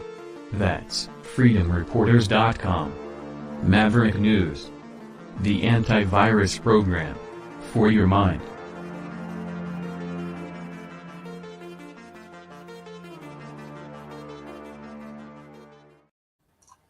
And you can support our independent journalism right here on the Maverick News channel by donating to freedomreporters.com. That's freedomreporters.com. Click the hot link in the YouTube, Facebook, and Rumble descriptions and go straight to the donation page. And if you're not in a position to support our work here with even a small donation, we totally understand, especially in these inflationary times. But we are here fighting for freedom, and we absolutely do need your help. We can't do it alone. We're here for you and kind of putting it on the line every night. We're going to talk more about that too. But here's Brendan to tell you other ways you can support our work and support the freedom movement here on the Maverick News channel. You could also help us out by smashing the like button, or if you're watching us on Rumble, you could also hit the Rumble button. If you haven't subscribed already, we are always welcoming in new Mavericks every day, so come be a part of the Maverick family and smash the subscribe button too. There's also a bell button that you could hit, and it will ensure that you receive every notification for all of our content that we do. We stream every night. Whenever there's an emergency breaking news that we can put out there, we'll always give that out as soon as possible too. And it's all about looking to provide everybody with information, and be sure to also share our content. Me and Rick, we truly appreciate everybody who comes out to watch our stuff every evening. We can't say how thankful we are. It's truly a blessing. Thank you so much. And, I can see that the numbers of viewers are, hovering around anywhere from 800 or 1,000, but we only have, about 20 or 30 likes. So what we really need you to do is just go and click like. Because if you do that, it sends a message to YouTube that this is a popular video, a popular channel, and then that gets us up higher in the rankings. By doing that, they put the video in front of more people who have not previously seen the channel, and that helps spread the message of freedom. So just a very simple thing, costs you nothing, takes you all of about 1 second. If you can hit that like button, give us a big thumbs up on YouTube. That really actually helps us a great deal, because that helps expand out the subscriber base by bringing in new viewers. And that's what we need to do, is spread the message. That's the single most important thing, spreading the message, providing an alternative point of view in this information war. Please do. And it's like Rick said, it's something very simple. Takes a moment of your time. I really appreciate if you could do that for us. And like I said, it helps defeat the algorithm. So Rand Paul, Senator, United States. You want me to bring up the clip? Yep, let's do it. Let's bring up Rand Paul. The more I pay attention to him, the more I like him. Me too, especially when he was sparring with Dr. Fauci. Yeah, and he ran for he ran against Trump when Trump was going for the nomination to run in the 2016 election, and Trump, of course, beat them all, right? But so he is a very prominent politician, has a big voice in U.S. politics, and right here today with this, we're going to roll this for you now, and he talks about Ukraine and the way that NATO has, over the years since the Cold War, he just alludes to it, but talks about how NATO has basically been poking the bear, provoking, by adding more and more countries to the NATO roster and moving closer and closer to the Russian border, as we've explained. And Russia has repeatedly, over the past decade or more, they've said, no way can Ukraine become a NATO country because we don't want NATO weapons on our border, right on our border, on our doorstep. And as far as I understand it, they've actually dug missile silo holes in Ukraine, and they're there right now. I think we might have to come to the story. We do have our guest in the back slot. Okay. So, but hey, stay tuned for this because we will have Senator Rand Paul of Kentucky. We will cover this. You have to see it. It's pretty good. But you also have to see the new blue candidate. Oops. For Sarnia Lambton. Sorry, guys. Did I show up a bit too early? No, that's okay. We love it when people come in whenever they come in. So we're totally flexible and easy to get along with around here. So welcome. Thank you. So, Keith, you're running for the new Blue Party in the riding of Sarnia-Lambton. Is that correct? Correct. I am. Why don't you tell our viewers a little bit about yourself? We've had this new blue wave washing over the show here the last few nights because you've had, one new blue candidate on after another. I don't know if the other parties don't like us or what.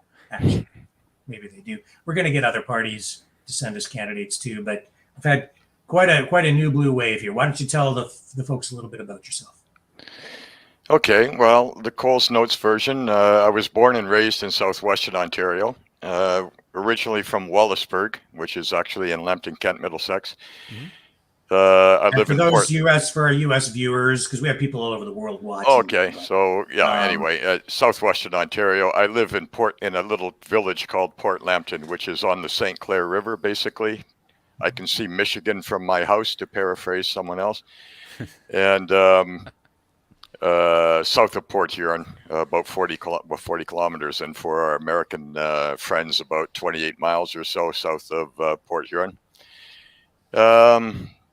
So yeah, I did my high school in Wallaceburg. I studied geology in university.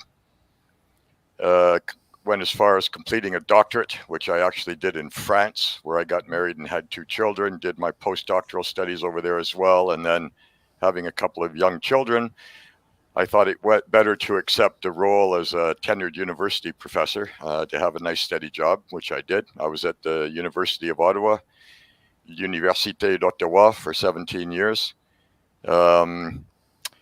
And then in 2000, that was a great run, had a good time. But in 2008, I decided to get back into into what I had planned on doing initially when I started studying geology some 25 years before. And I joined the minerals industry, and I've been working there ever since, mainly on gold exploration, sometimes with large corporations as full-time employee, sometimes as an independent consultant, which is what my current role is. I'm sitting here in my office in Wallaceburg, and this is where I run my show as an independent consultant. I just got back in late March from a few weeks down in South America, actually, and hit the campaign trail running. Because we are, the writ is about to drop, so that means that we're just about into full campaign mode now in the province of Ontario, right? That's right. Early next week. Yeah. That's so right. What was it? These are really weird times. Ontario is obviously an important province economically to Canada, situated right, it's the most southern province, and we have so many economic ties with the United States, and all this COVID stuff going on, and freedom issues. What was it that attracted you to the New Blue, and why did you decide to get involved in this crazy political scene right now? Well, I'll answer the second part of your question first, because I actually decided, I made the decision that I would likely seek elected office before I chose the party I would run for, although it didn't take me very long to choose that party afterward. Basically, the reason I'm running is I cannot sit by and watch our province, not to mention our country, but for the time being, I'm dealing with the province of Ontario, the Ontario election.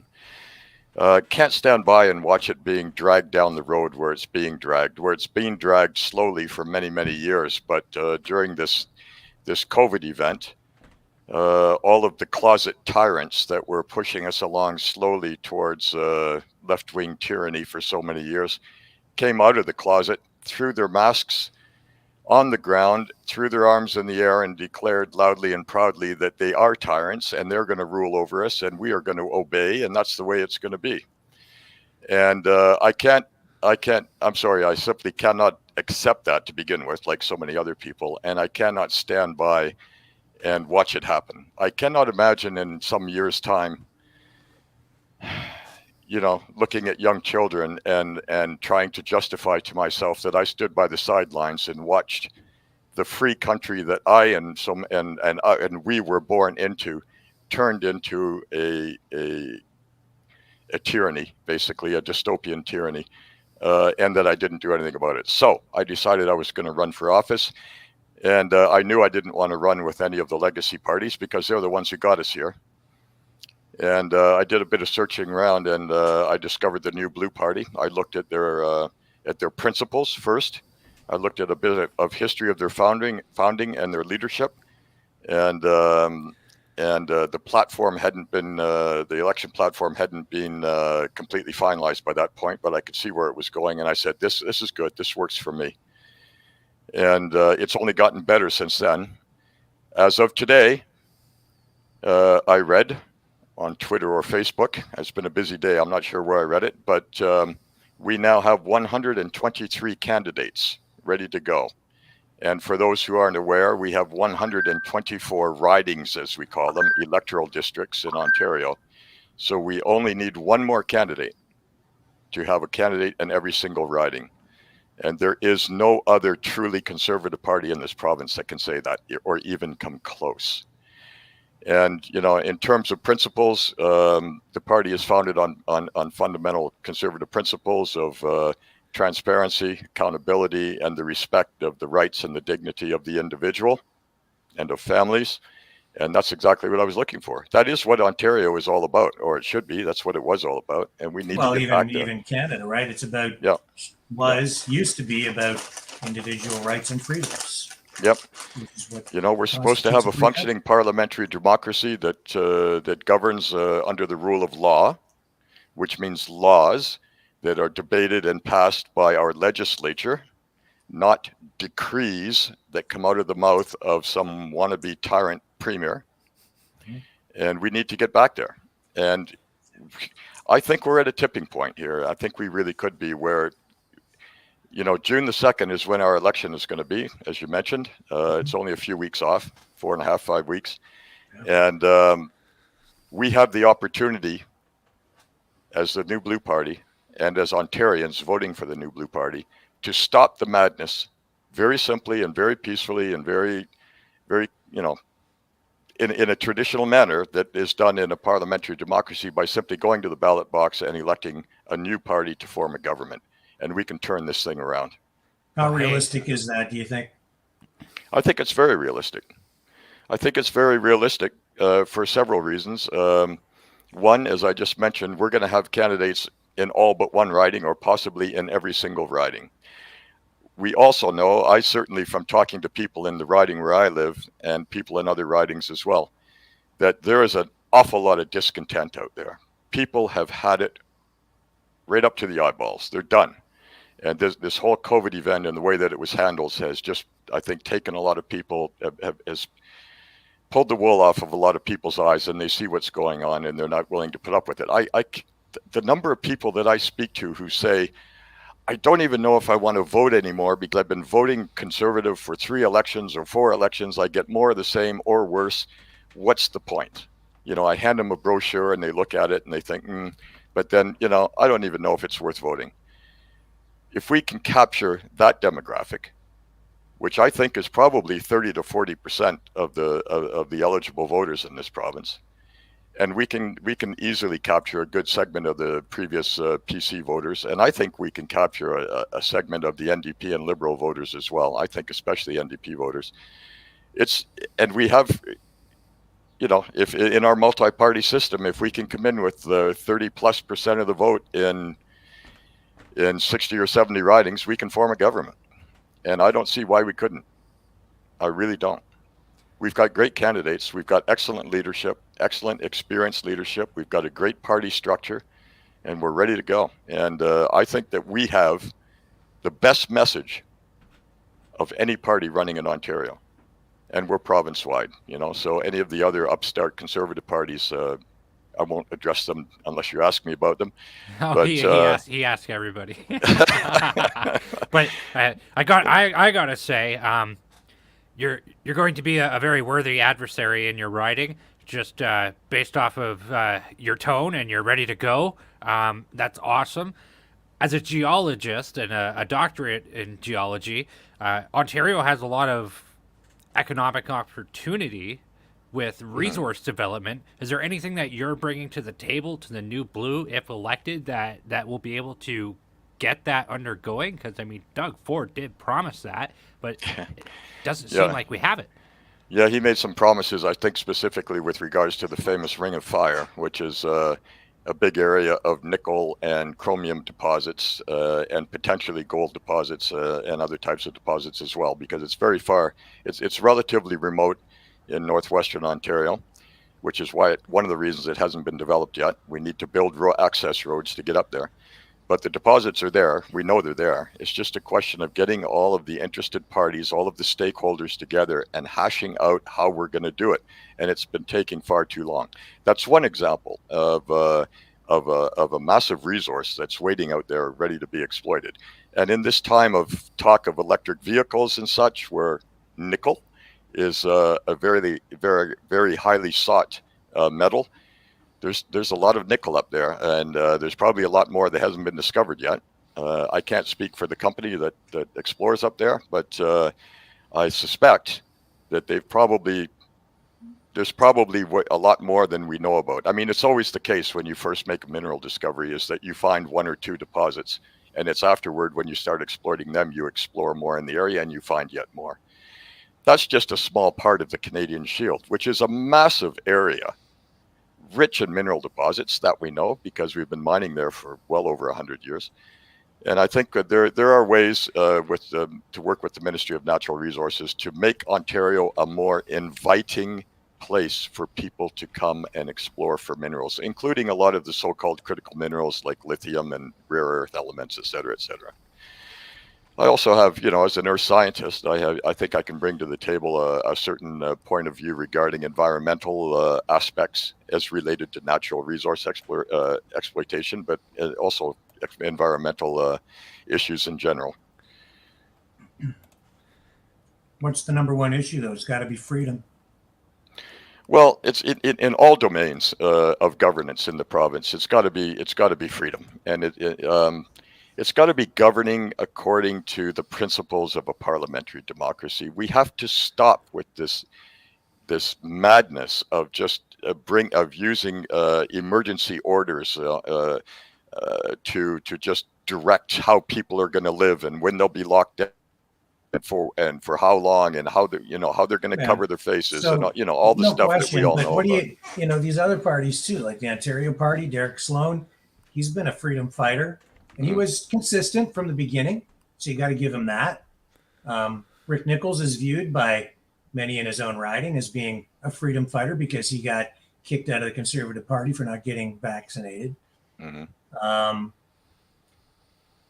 We see a lot of politicians right now throwing that freedom word around as conservative politicians. Mm-hmm. Liberals and New Democrats don't give a damn about it at all. In fact, they seem to hate it. They don't. But I think it's worse than that. I think they don't like freedom. But anyway, go ahead. Right? Yeah, they hate it. They hate freedom. They want the opposite of that. They want absolute control. But with conservatives, I think even at the provincial level in Ontario, throwing that F word around, they're dropping F bombs everywhere these days. How do you cut through that? Because the New Blue, I think, was sort of on the forefront of the freedom movement for quite a while, because Derek Sloan and the Ontario Party they weren't even present in provincial politics until just a month or two or three ago. Yeah, well, Rick, I think what you're asking is, how are we going to, as a party, as the New Blue Party, establish ourselves as the preeminent freedom fighters, if you will. Thank you for asking the question for me. The words I couldn't find. And my answer is that it's already largely done. Okay, the first step and the most time-consuming step is completed. As I mentioned, we have 123 candidates. No, none of the other, the Ontario Party can't say that. Any other upstart parties, I don't even think are officially registered as political parties at this point. The Ontario Party is. They have something like, 30 or 40 riding associations, and I don't think anybody really even knows exactly how many candidates they have. But they're way behind in organization. They're way behind in party structure. And I think what this province needs is that one, especially right now when we're really at this crucial moment with this election, a party that has already established its province-wide structure and that has its well-recognized and experienced leadership in place. We've got all the candidates in place. Because we have so many candidates, we have the opportunity to win in any of those ridings. We don't have to focus on winning in just those 20 ridings where the other parties might have candidates. We have 123 ridings. Love to win them all. Statistically, unlikely. Elections don't work that way. But we have enough candidates out there, and we have the organization and the leadership to win, eventually form a government, and to champion the principles of freedom and conservative principles. Now, the second stage, the second important step in winning this election is to get into the public eye sufficiently so that everything I've just told you about our party becomes common knowledge, so that every person in the street who's thinking about the upcoming election knows we're there, knows what we're about. That's what we're working on right now. All of our candidates are out knocking on doors. We're doing I've done 4 or 5 meet the candidate meetings already. I've got 3 more scheduled for the next week and a half. We've got our literature prepared. We've got our signs prepared. We've got the campaign office. We're ready to go. When the writ is issued, we're going to hit the ground running. And so are the other 123 candidates. Well, the other 122 for now, but potentially the other. No question the party is organized, and you guys had your brochures printed and ready to go. You had, I think you had more time than the other Ontario party. Well, we had more, Rick, we had more time because we got organized before they did. Right. It's not, no question. Yeah. These aren't pennies that dropped from heaven. We have the leadership. No, absolutely. And, I have to give, a lot of credit to Jim Carahalios and Belinda for getting that party off the ground and organized. It's no small feat. It's a huge deal. I said it the other night, right? Like, they've shown great leadership and organizational competence, and that's that in itself shows that they're capable of running a government, I think. I think another thing that's really interesting is that when you start to get to know all of our candidates and you see the quality of the people who were drawn to the New Blue Party, I think that says something too about everything that I described previously about the party's principles, about the party's platform, about the party's structure, and it's the fact that it is a real province-wide political organization that again has every possibility of actually coming away as the winners in this, having the most MPPs elected in this election. At the very least, with the number of excellent candidates that we have, after June the 2nd, we are going to make a big, big difference at Queen's Park. Okay? Form a government, don't form a government. We're not going to be not going to be ignored at Queen's Park. We're going to be numerous, and we're going to be standing up for our principles, and we're going to be standing up for the rights of Ontarians. There's going to be no more of this quasi-dictatorial nonsense. With it, when it comes to the election, and to credit your point there, Belinda Carahalios, who sits as a MPP for the New Blue Party in the Queen's Park legislature right now, she has had quite a good amount of success with Bill 67. With the last election, there was certainly a bit of an orange wave happening with the NDP winning 40 seats in Ontario. A lot of people are concerned about the potential Liberal NDP coalition coming to Canada.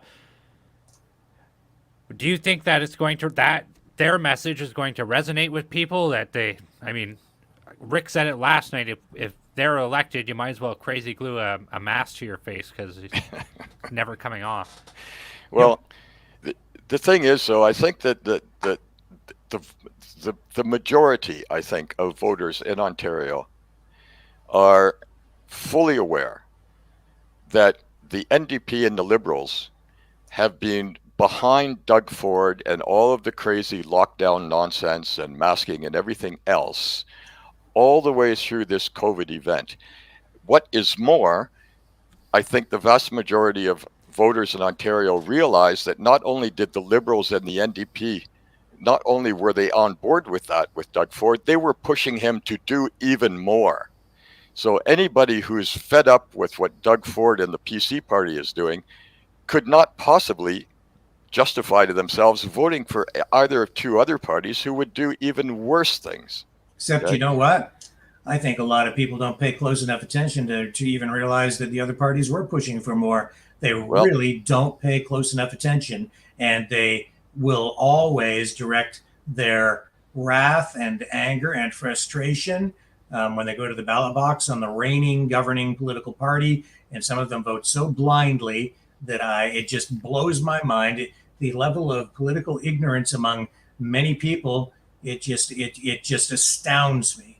Yes. Well, I hate to tell you that, but I think that's the truth. And I say people tend to vote for political brands, like they go to the grocery store and they stack all the products you're supposed to buy on the end caps of the aisles, and they tell people, "Oh no, this is the brand you're supposed to buy right here, this one," and people do, just because they're told to, right? So that's what the New Blue is up against. Nothing against the New Blue. I'm just saying these are political realities that any new political party has to deal with. Yes. And it takes time to build usually. Yes. But I'll tell you this, we need something to happen, and we need it to happen fast, because if something, especially in Ontario, doesn't happen and freedom isn't restored to some degree, we're screwed. Yeah. Well, yes, I think I would agree with a lot of what you just said, and in essence with everything that you just said. But I would argue that two things. One, we're in a very special time here with this COVID event, as I call it. I don't like to call it a pandemic because I'm not convinced that it really was, at least not one that was terribly dangerous. With this COVID event, people have been shocked. Well, some people have had their minds completely numbed. Believe me, I know a lot of them, and they're completely on board with the whole keep us safe, keep us safe, keep us safe nonsense. But there are also a lot of people who are just fed right up with the way this whole thing was handled. And I think that is going to shake a lot of votes loose from their traditional voting patterns. Granted, there will be a lot of people like the ones that you described who are just going to vote the same way over and over again. But there are a lot more votes out there, I think, to be had than there would be in a, if I can say, normal election. Now, that said, it's also our job as a new party to get out there and make ourselves known and talk to enough people to let them know that there is a new party available. One of the points that I make when I speak with people in Meet the Candidate settings and elsewhere, one-on-one meetings as well, is the PC party has gone left, left, left. They are on the left side of the political spectrum. They form a uni-party with the Liberals and the NDP, and in fact the Greens as well, as I'm concerned. The Greens that I call watermelons, because they're just recycled Marxists with wearing a green coat. You know, they're green on the outside and deep red on the inside.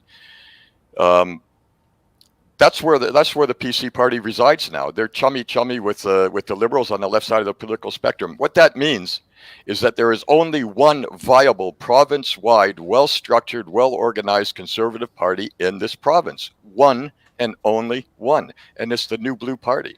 And if we get that message across to enough people, we could have a massive New Blue wave sweep across this province. That's what I'm working for. That's what we're working for. And I think it's entirely possible. We need to get that momentum going. It'll be easier once the writ is issued, but we're working on it. And I follow the other candidates a bit on social media to see how things are going. And boy, there's a lot of excitement out there. Okay, let's take a brief 30-second break. And then when we come back, Brendan has some more questions for you. So Okay. Stay with No us, problem. folks. We will be right back. The New World Order. Government overreach. The Great Reset. Mainstream media lies. Now more than ever, independent voices are needed. Donate now at freedomreporters.com. That's freedomreporters.com. Maverick News. The antivirus program for your mind.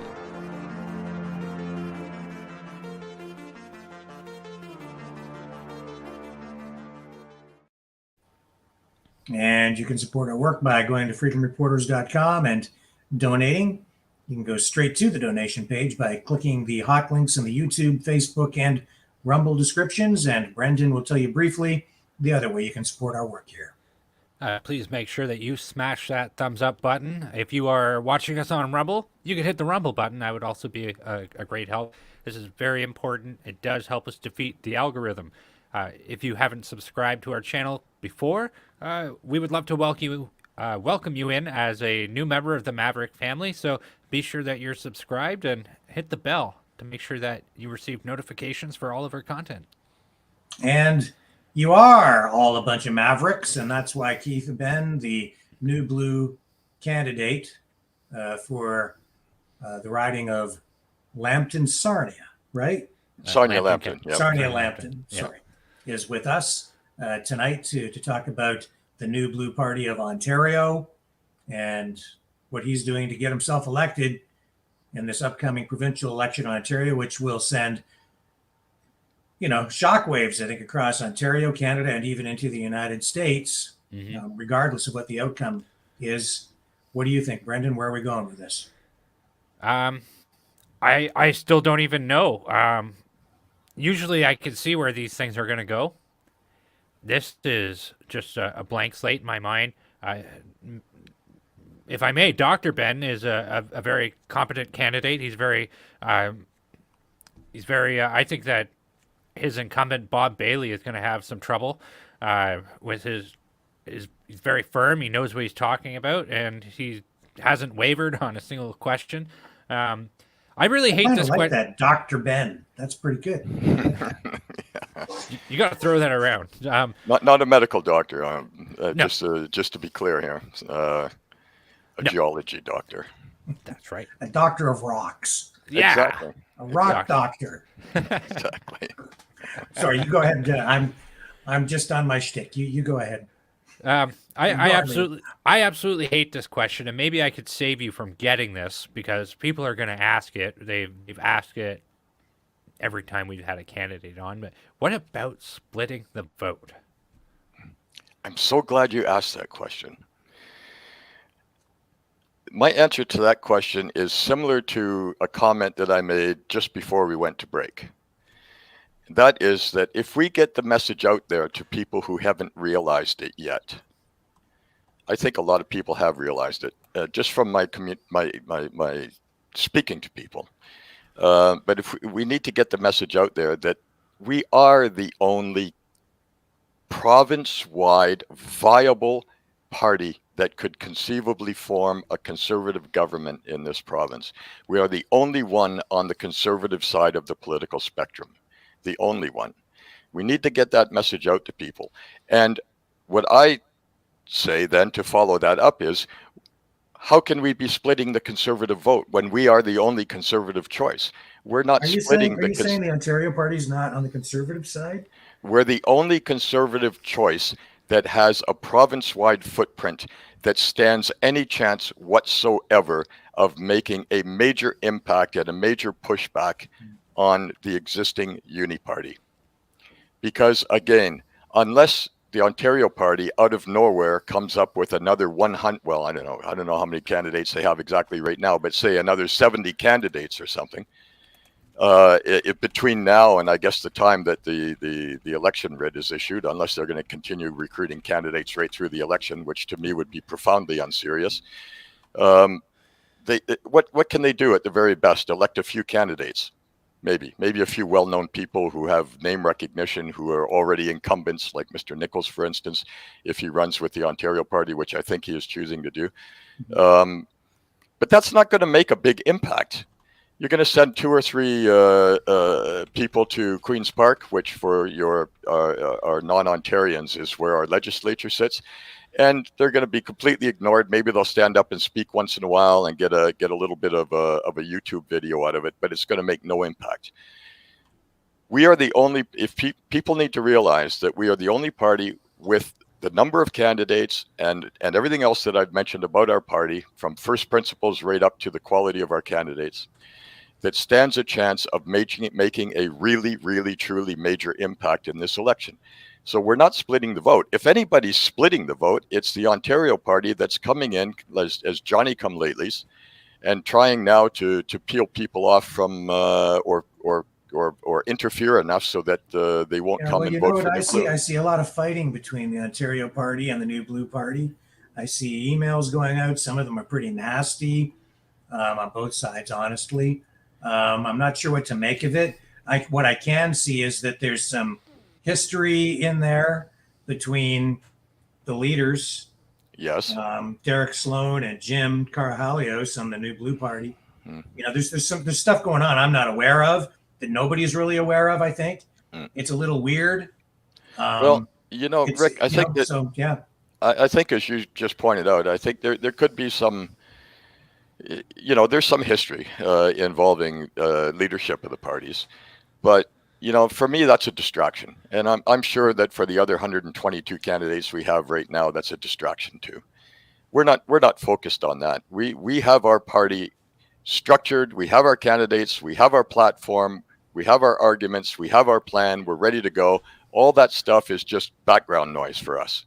Yeah, but you know, like when I see, I mean, you want to on Facebook posts though, like all the candidates, it's the New Blue and the Ontario Party fighting, and then the other parties, it's like you guys are so busy fighting with each other. No, even we're not. the local candidates, you are. I'm seeing on Facebook in different ridings. I mean, maybe not you. I don't know. I haven't seen your stuff, but it's taking. It honestly has taken the focus away from the Liberals and the New Democrats. And, you know, you hear some stuff about Doug Ford, but I don't hear much about the NDP or the Liberals at all. And it's just like any of the attacks coming from the conservative side, if you want to call it that, it's all like, well, New Blue this or Ontario Party that, and a little bit of Doug Ford. But so I don't know how that's going to hash out. Okay. Well, I don't know. I'm not sure exactly what social media you're listening to. I know there is some of that. Yeah. That's for sure, and that's to be expected. I mean, it's politics, right? Right. But I don't know, the social media I'm following, you know, when the Ontario Party gets mentioned, it's mainly because there's such a joke. I mean, look, if you want an example of the clown show that is the Ontario Party campaign right now, who did they just go out and hire and proudly announce is their strategic advisor for their campaign? Roger Stone. Yeah. Now, personally, I have nothing against the man, Roger Stone. I don't know him personally, but I mean, I know his history a little bit, you know, his work with Mr. Trump and all that. I also know that he was badly mistreated by the FBI at one point and a few things like that. Okay. But the thing about Roger Stone is a guy who spent his whole life, basically, as best I can tell, as a political operative in Washington, D.C. Now you have a party that calls itself the Ontario Party that's running in the Ontario election. And where do they go looking for an expert strategist to help them understand how to strategize in the province of Ontario? They go to Washington, D.C. and hire this guy who's, let's face it, he's got baggage and stuff. I mean, what in the world is the message they're sending here? They're just looking for. They're just looking for noise. What kind of baggage are you talking about? Well, I mean, he's got the kind of baggage that some people see as negative baggage. Having had his house stormed by an FBI, I think it was an FBI SWAT team, and being arrested in the middle of the night for allegedly, I don't know. There were crimes apparently that he had supposedly committed. I don't follow it that closely because it doesn't interest me that much. In some people's minds, okay, not mine, but in many people's minds, he has a negative. They stormed his house because they said that he was, they wanted documents that they said that he shouldn't have had relating to the Trump-Russia collusion. Okay, but in any case, Rick, the main thing here, the main point I'm making is, irrespective of whether he was, what exactly his baggage is, why in the world would any party that was serious about running in an election in Ontario seek an election strategist who knows, I would imagine, next to nothing about Ontario, probably doesn't know a handful of Ontarians, may have never spent a day in his life here, and he's supposed to offer the kind of strategery, to borrow a word from a former U.S. politician, that's going to guide them to win an election in Ontario. Why can't they find somebody in Ontario? And to me, what that says, the message coming from that is, they're just looking for some shiny object to throw up there to get some attention. Look, Roger Stone. We've got this shiny object over here. Aren't we special? Aren't we important? Come on, folks, please. It's not serious. It's not serious. Those are some very interesting thoughts. You guys had some exchanges there. I did have an opportunity to take a look. The Ontario Party, as per their website at this juncture, is sitting at 40 candidates, as per their website. So I like Roger Stone, by the way. I have a lot of respect for him. I think they've tried to destroy him politically using lawfare and smears. And we're seeing more and more of that unfold in Ontario and Canada. I think he is a freedom fighter. I don't think that they've treated him fairly. They certainly didn't treat Donald Trump fairly. The storming his house in the way that they did was uncalled for. I think that we're consistently dealing with a double standard politically. I don't think that it's productive, honestly, Keith, to attack that aggressively somebody who's paid such a high price politically as Roger Stone has. Rick, I have to stop you, Rick. I'm sorry I have to intervene there. You're accusing me of something that I did not do. Well, what sounded like it. I did not attack Roger Stone. Well, I think you did to a degree. No, I didn't. You can clarify if you'd like. Go ahead. Yeah. What I said was they're bringing in someone who has no background or experience in Ontario politics or Ontario society or Ontario anything really. Okay. And to me, the negative aspect of that to me is not the quality of Mr. Stone himself. I have nothing against him. I said that right at the beginning. Well, you said he had baggage. So he does have baggage, okay, that he has to deal with. But I didn't, to me, it's not negative baggage. I feel for the guy too, honestly. No, I see what honestly, I'm something of a Trump supporter myself to some degree. I see what you are saying in the sense that the media has the ball, essentially, and if the media is going to use that as baggage, they will. Well, I said last night too that it's a marketing stunt of sorts, right? To bring in somebody as high profile as Roger Stone. Well put. I don't think that there's any question about that, but it doesn't make him irrelevant, and it doesn't mean that he doesn't have something to contribute, because you have to understand that Roger Stone has been a major figure in U.S. politics for decades. He goes all the way back to Richard Nixon, worked in the Nixon administration, was an advisor to Nixon, worked with Ronald Reagan. He is a conservative. He understands national and international politics. I think he does have a handle on what goes on up here in Canada. He's worked as a journalist, a new age journalist, was involved with InfoWars, and he's been targeted by the authorities in the U.S., by the lettered agencies down there, in a way that we're seeing in political ways that we're seeing unfold more and more in Canada. And there's more and more similarities between the negative politicking that we see down there and what we have here in Canada. It concerns me a great deal. And I don't think that, and this is just my opinion, and I'm not trying to give you a hard time, but I think that maybe now more than ever, having someone like Roger Stone involved in a political campaign is relevant and helpful to a party, because of the the negative U.S. style politics that is becoming more prominent in Canada and even here in Ontario. So there are many perspectives to look at this thing from, and yeah, I think it's kind of weird.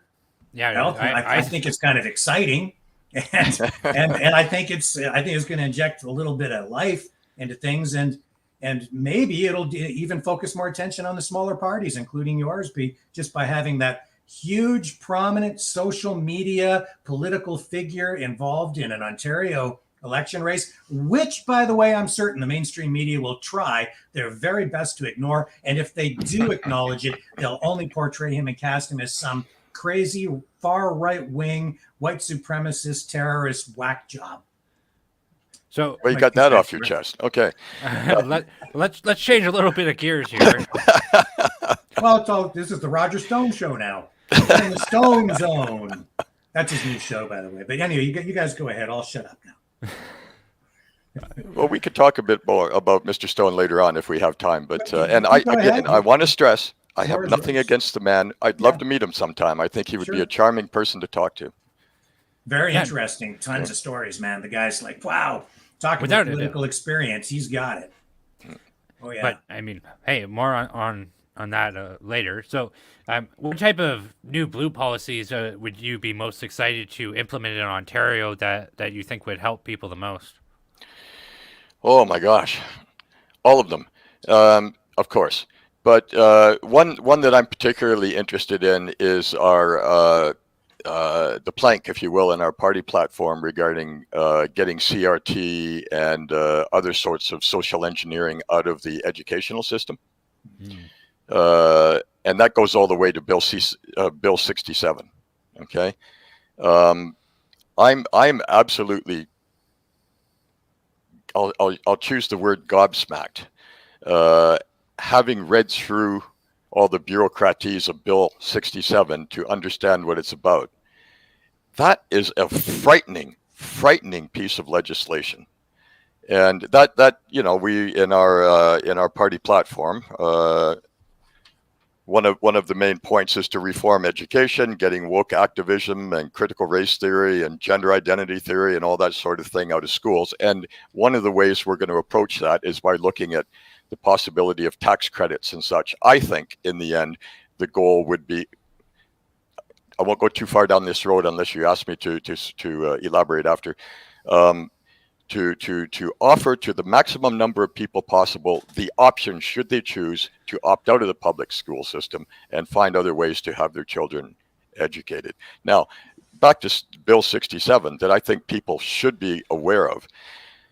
To summarize it, essentially it is a bill that would create a cadre of political commissars that would be inserted at every level of the educational administration from kindergarten through university, whose job it would be to simply enforce political doctrine within school boards, amongst school teachers, amongst university professors and university administrations. It's absolutely frightening. And you can read that thing and you can see in there that they are essentially leaving open, I'll be charitable and say leaving open the possibility, if not explicitly saying, that if people, on a school board waver from political orthodoxy, they're going to have to undergo re-education, for crying out loud, go through critical race theory training and pass an exam to prove that they're on board and all that kind of stuff.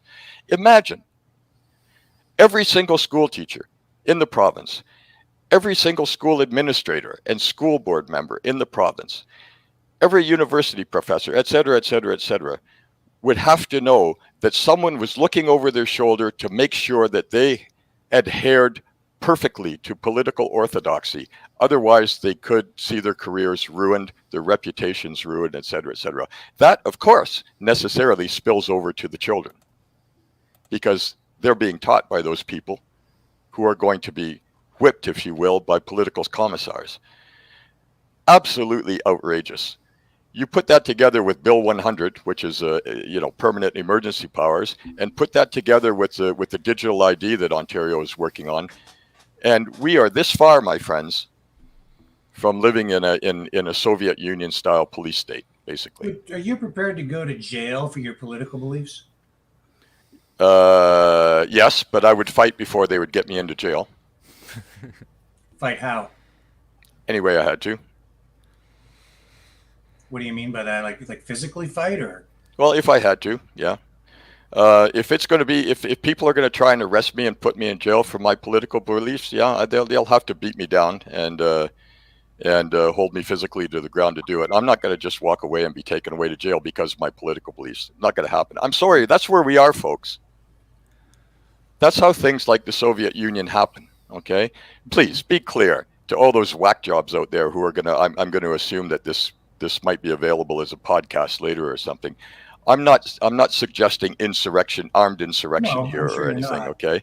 I just asked the question because we were talking about Stone, but it's if you're looking on the state side, you look at General Michael Flynn, you look at Steve Bannon, you look at Roger Stone, you look at even Alex Jones, who's deplatformed, and they're using lawfare against him. Then you come up here to Canada, and what are we seeing up here? Similar tactics being used, whether it's Maxime Bernier being arrested and hauled off to jail for 12 hours, or Randy Hillier, losing his ability to even speak in the legislature, and they're using lawfare against him, or there are other people on political prisoners that I would characterize them as like Pat King, and then you have Tamara Litch, who was in jail because of her involvement in the convoy, and the list goes on and on. And I don't think we've ever seen a time like this in Canadian politics, let alone U.S. And so, now more than ever, I'm looking for a politician who's prepared to put it on the line and go all the way, and give us real solutions, and be prepared to lead all the way down the line. So I'm just asking the question because, when I look at the way Maxime Bernier handled his arrest, it was so classy and thoughtful, and the guy kept the presence of mind to say what he said when he was arrested, where they said, "Are you armed?"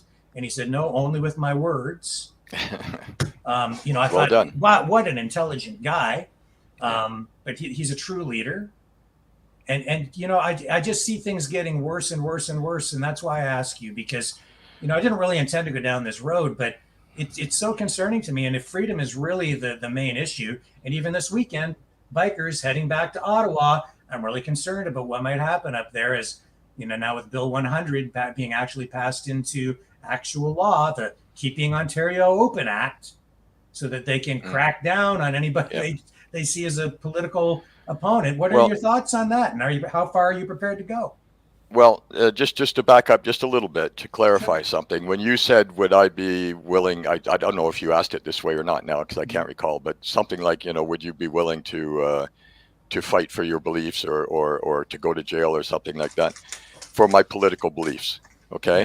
That suggested to me that I could be in my home and that police could be sent to arrest me because they could, and they will, and they have, and they did with Roger Stone. In another context, if if we were in a demonstration or something like Max was in the case that you described, they just pulled him over on the side of the highway and arrested his ass. Okay, then I'd go to jail for it.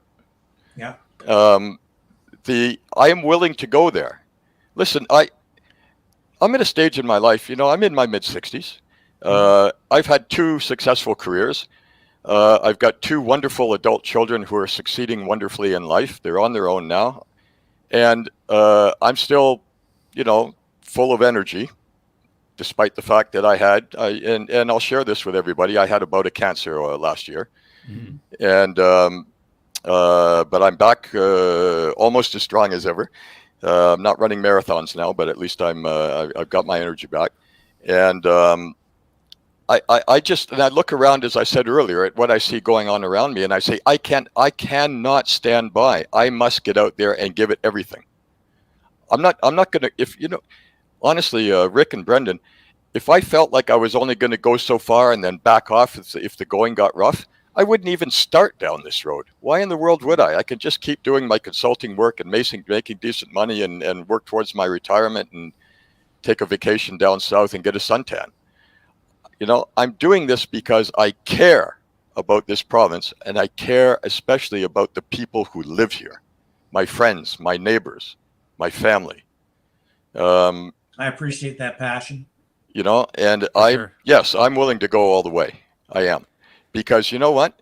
If we don't do it now, further down the road, we'll have less and less margin to express ourselves.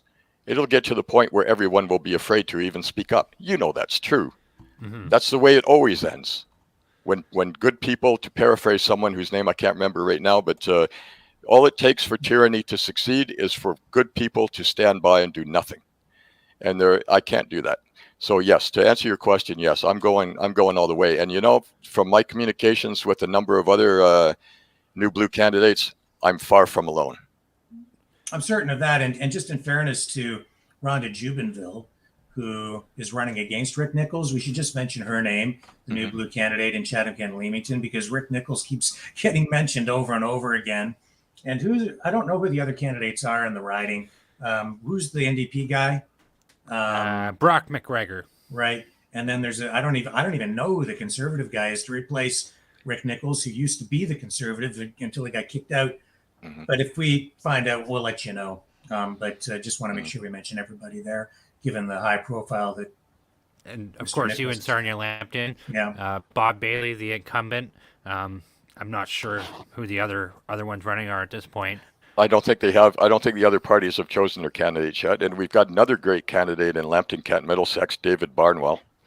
I don't know who. Well, he'll be running against the incumbent, Monty McNaught. He's coming on here Friday, I think. Okay, great, excellent. I think you'll enjoy that interview. Yeah. So, with your thoughts on Bill 67, do you think the new blue stance against what is it called, social justice and racial equity, do you think that's going to resonate well with centers like Toronto that are very much seemingly for that, or do you think that they're awake to that? Well, it's a little bit tough for me to answer that question because I don't live in the GTA. Mm-hmm. I don't have family that live in the GTA. I suspect it'll be a tougher sell up there. Mm-hmm.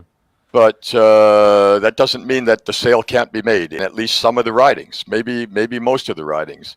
I mean, parents are parents, right? I think if you know, there could be a lot of noise up in that part of the world that people are on board with the social engineering going on in schools. But it could be too that there are a lot of parents up there who just don't speak out because they're afraid. And we've got to break through that fear factor, and we've got to get people to speak out.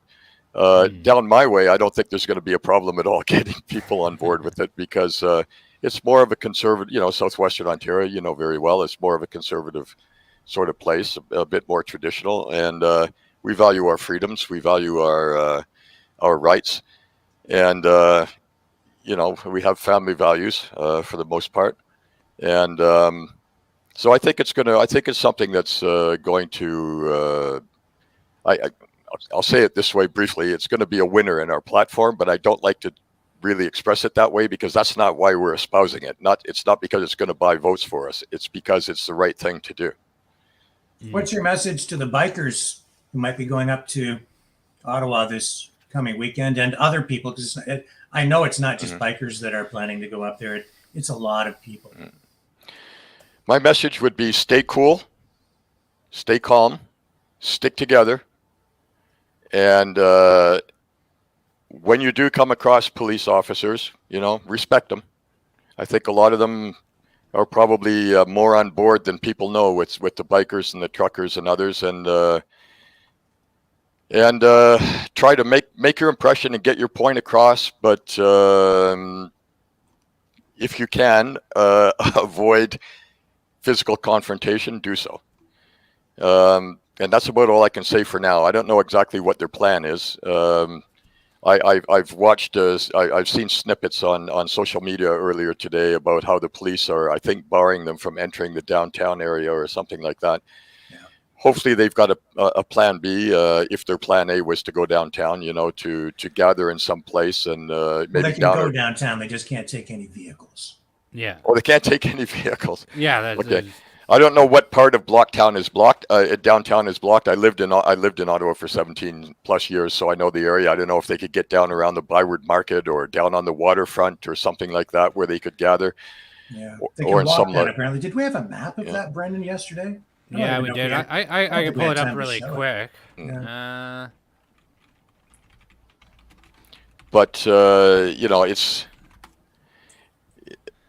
disappointing the way that the police have reacted up there. I think their police chief is he falls under the rubric tyrant. I think it's pretty clear. Some of the language that he's used with the truckers and others is just inexcusable. It really is. Yeah, I can agree with that. Yeah, he's probably got a lot of pressure behind him coming from certain politicians. There's the motor vehicle exclusion zone, which you can tell is quite a significant portion of downtown. I got to assume that a bunch of people live there too. I've been trying to get a hold of the Ottawa Police media relations today to have a discussion with them about that briefly, but that's all like storefronts with apartment buildings on top, if I'm not mistaken. A lot of it is. There are. I think is that Laurier, the street most to the southeast there? Yeah, Laurier. So it goes from Wellington down Bronston to Laurier, and this whole Moray section on. Yeah, as I recall, once you get down towards Laurier, you're getting into some residential area where there'd still be some older houses and such. I sort of know the area because I go down to Ottawa a couple of times a year at least, but that's a much larger area than it might appear to be on the map. And so I would think people are going to have to walk quite a distance. And Wellington is still closed off entirely. Well, if you can get down as far as Laurier and park your bikes, it's not that much of a walk to get down to Parliament Hill. It's a bit of a walk, but I mean, I used to walk down there from the University of Ottawa campus all the time, and you know, even over lunchtime, and you can be there in 15 minutes or so from the University of Ottawa campus. Right. You know, maybe they can pull their bikes up. I don't want to offer advice here on where they should gather and build their barricades, but you know, maybe gosh, what's the name of it? Well, I don't think they're planning on building any barricades. That was that was tongue in cheek when I said that. Okay. Yeah. Okay. The police already built the barricades. They barricaded it. Yeah, don't worry. They you don't need to burn any barricades. The cops have done it for you. Everything's blockaded now. Yeah. Well, we could get into a Victor Hugo type scenario, I suppose, but I hope not. But if you go down Elgin Street a bit to the southeast, you get into, I'm trying to remember the name of the quartier there, the area of town. I can't remember it off the top of my head, but it's a largely residential, partly commercial area. They might be able to find a park or two there where they could, you know, gather. Yeah, well, do any damage, guys. Just park your bikes peacefully. They're supposed to walk to the War Memorial, lay down a wreath, and then leave. Yeah. So I don't know, and I don't know if they're allowed to use amplification devices or make speeches or do whatever they're going to do. I would think they're going to stick around for longer than that because we're hearing about people who are going to be riding their motorcycles all the way across Canada to come to this thing. So I don't know how many people are going to do that. But. Well, they could also maybe afterward, I don't know. I'm just speculating here, but maybe after a couple of days in town, they could all gather in another smaller town outside of Ottawa and have like a big rally there or something. Who knows? I don't know.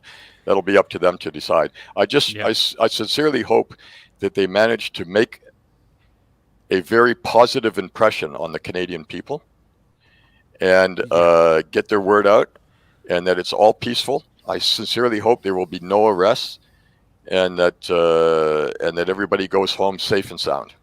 Amen. Pretty sad that we're even sitting here having a conversation about a bunch of freedom-loving veterans, mostly, and people who want to support veterans who want to go down there and lay a wreath on a war memorial. And we're talking about cops who have set up massive barricades, and where everyone's worried that it's going to get violent and the cops are going to arrest a bunch of people.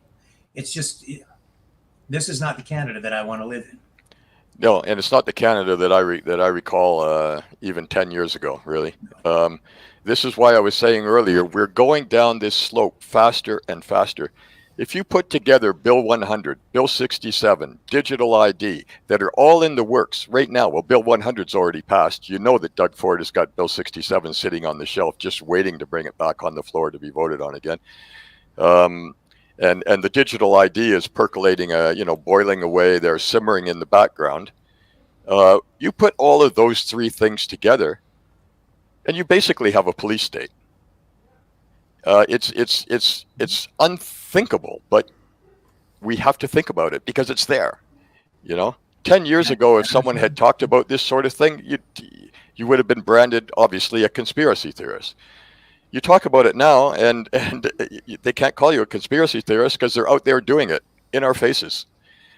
We're going faster and faster. I like to the metaphor that we're standing on the edge of the abyss with one foot hanging out over the abyss. And we've got people behind us nudging us, just saying, go ahead, one step further. You won't mind. You'll like it there. We'll keep you safe. Mm-hmm. And it's time that we pull our foot back in, get 2 feet firmly planted on the ground, turn around 180 degrees, face the tyrants, and say no. And we can do that simply by going to the ballot box and saying yes to the new Blue Party across the board. Sending 60, 70 MPPs down to Queen's Park, and this thing turns around in a big hurry. That's the answer, folks. Mm-hmm. Now, we had only discussed a 30-minute time frame, so I do want to be conscientious of your time as well. I'm good. You're welcome to stay with us as long as you want. Yeah. I'm thoroughly enjoying this, and I'm the one who showed up early. So this is a great conversation. I'm enjoying it too. Just to be clear, when I clicked and joined, got into your back room early, I thought it would be more like Teams or something like that, where you could join the meeting, but you. Oh no, we put everybody on the spot instantly. Prepared or not, you're on. Yeah. Jim Carahelios too. He had the same thing when he came on. Okay. Anyway, fire away. If you guys are interested, we have about 30 minutes left in the broadcast. We were just about to cover Senator Rand Paul. Do you want to stick around, hang out, and offer some commentary about? Yeah. And if we have time, we might go to the phones and have people call in for a bit. And we're not going to have time for that. You never know, Brendan. I'll stick around. Yeah. So anyway, let's just see where we go. We can talk about this. The Ukraine thing is a little bit international and national, but you might want to chime in on it. Yeah, it's at least kind of interesting. So. This is something that we don't see out of politics at all at this juncture. Senator Rand Paul of the United States has gone out and gave some pushback on U.S. Backing Ukraine with NATO aspirations. The Canadian military has spent a subsequent amount of time in there. We have had experts who have spent time in the USSR and in the region. And who know a lot about NATO, have said that the training offered to Ukraine by Western nations essentially is the same as what has been given in Ukraine. So at the end of the day, it's like replacing these guys with a NATO unit is nothing. So let's listen to what Rand Paul has to say about the situation and see what's going on. While there's no justification for Putin's war on Ukraine, it does not follow that there's no explanation for the invasion. John Mearsheimer writes that the trouble over Ukraine actually started at NATO's Bucharest summit in 2008 when George W. Bush administration pushed the alliance to announce that Ukraine and Georgia will become members. Even with this 2008 announcement, though, most analysts acknowledge that it was unlikely that either country would ever be admitted to NATO because of opposition from France and Germany. Nevertheless, the U.S., including the Biden administration, insisted on beating the drums to admit Ukraine to NATO. Just last fall, you signed the U.S.-Ukraine Charter on Strategic Partnership, which renewed a commitment to the 2008 Bucharest Declaration supporting Ukrainian admission to NATO. Knowing full well that Ukraine was unlikely to ever join NATO since it had already been 14 years since they said they were going to become members, why was it so important last fall, before this invasion, to continue agitating for Ukraine's admission to NATO? Thank you, Senator. Not a question of agitating for Ukraine's admission. It's a question of standing up for the basic principle that we strongly adhere to, that there should be and will be an open door policy when it comes to NATO membership. These are sovereign decisions for European countries to make, and of course a decision for the NATO alliance to make in terms of making sure that a country that wishes to join actually adds value to NATO. But this goes to the heart of the international system and the international order. And part of that is a basic principle that one country can't dictate to another the choices it makes about with whom it allies, its foreign policies, its decision or not to try to engage with the European Union, with NATO. The other thing And I'd yet, say, as Senator, we speak and we see the destruction in Ukraine, we also hear pronouncements from President Zelensky saying, well, you know what, maybe we might consider neutrality as a possibility. There could have been voices before this invasion, instead of agitating for something that we knew our adversary absolutely hated and said was a red line as recently as last September, before you signed the agreement, once again agitating for NATO. Russia said that it was a red line. Now, there is no justification for the invasion. I'm not saying that, but there are reasons for the invasion, and I think it's added nothing. In fact, had Ukraine been in NATO, as you've advocated for and many others have advocated for, we would now have troops in Ukraine. We may still have the destruction, but we would also have troops in Ukraine.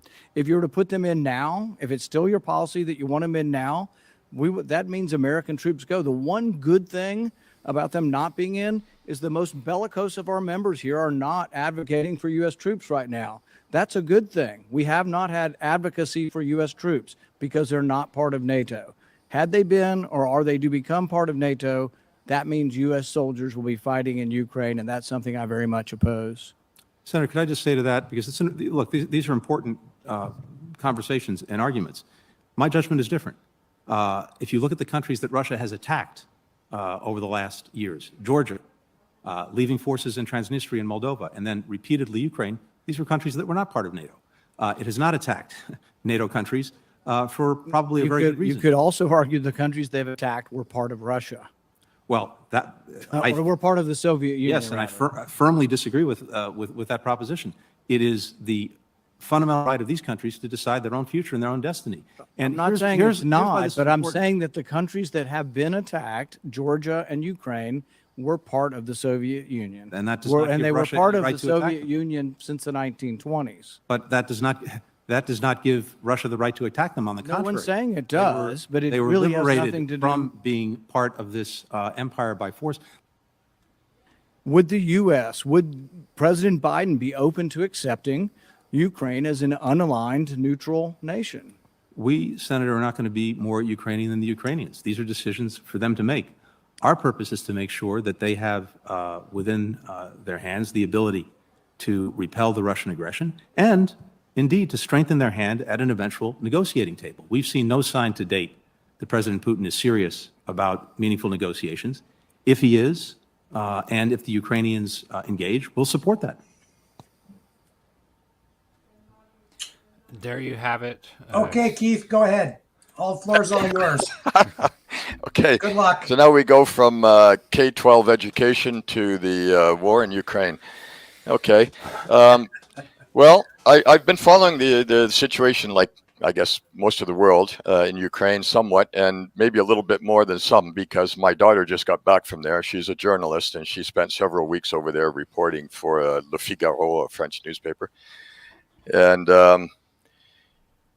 it's an awful mess what's going on over there, and I sincerely wish, my most fervent wish is that it would just stop, and that some negotiations could take place and sort this thing out.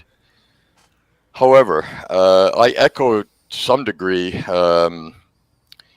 Paul's comments, which I think can be summarized in why in the world do we keep poking the bear right in his own backyard like that? And I'll make it clear right now, I'm not an Americanophobe. I am not a Canadian, like unfortunately too many who are knee-jerk anti-American. I'm more of an Americanophile, as a matter of fact. I grew up right on the border. I spent lots of time over there. I have lots of friends. I actually love the country a great deal. But the Americans in particular, you know, if you compare, say, and you've heard this comparison before, I'm sure, if the Russians came over and got involved in a war in Mexico, for crying out loud, would the United States, you think, be okay with that? If they, I mean, Cuban Missile Crisis, anyone? And as Mr. Paul pointed out, I think, as Rand Paul pointed out,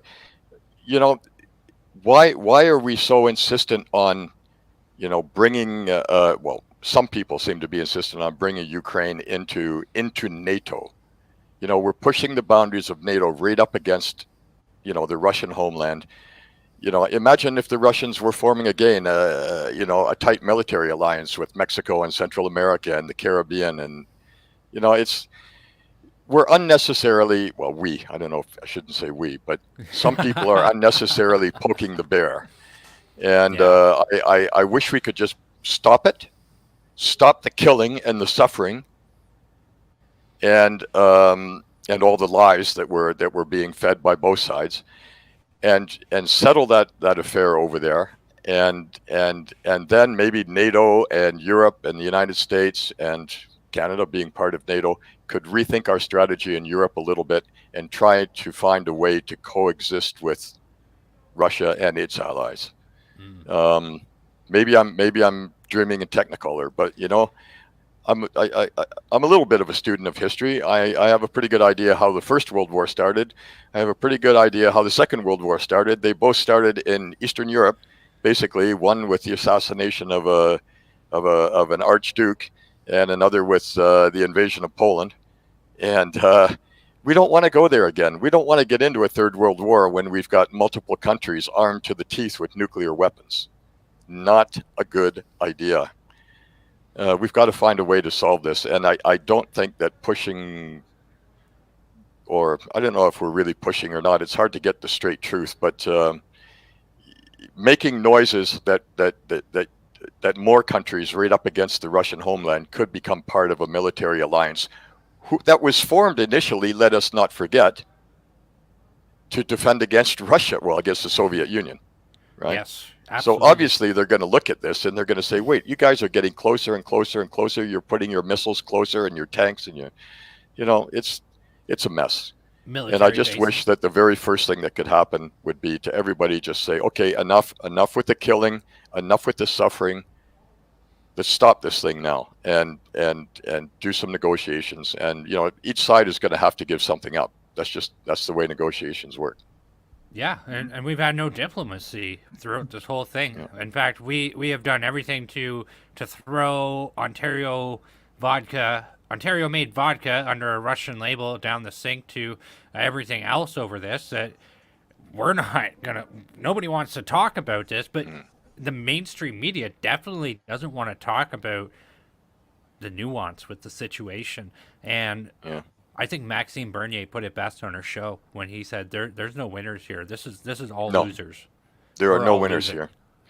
I have half of my family comes from Eastern Europe. My mom arrived in 1938 from Hungary, just before the Second World War broke out. Thank goodness, with her family. And this is all happening pretty darn close to there too. And if a war starts, that's going to spill over to that part of the world real fast. If this were going on in a place where I had distant family now, but I would want the same thing to happen. I wouldn't be a war hawk saying, we got to beat those Russians back and crush them and blah blah blah. It would be, please stop with the killing. Let's find a solution. As you say, Maxime said, and I readily believe it, because Maxime is a wise man, and that sounds like something he would say. Mm-hmm. There are not going to be any winners in it. In wars, there are generally a lot more losers than there are winners, and there are very seldom winners. And we don't need to go down this path. We can find a solution. I hope we can find a solution. I pray. I seriously do. Rick Walker, what are your thoughts on Dr. Rand Paul, Senator of Kentucky? I think he's a bold politician. I think he's brave to speak the way that he did. He's, at this point, I think, pretty much almost a lone voice in a pretty sparse political landscape when it comes to people with that point of view. And we've seen that both in the United States and Canada, where, in Canada, we saw every member of parliament stand up and applaud when they wanted to send more weapons and money to Ukraine, supporting the war is what they're doing. And so it really, it concerns me. I agree. There's just, you know where I'm at with it, Brendan. Everybody here does. I think that NATO has been, as you said, Keith, poking the bear, and it's been going on for a long time. And the media has simplified it, dumbed it down for the masses here to basically sell a war to the public. Yeah, it's yellow journalism, basically. And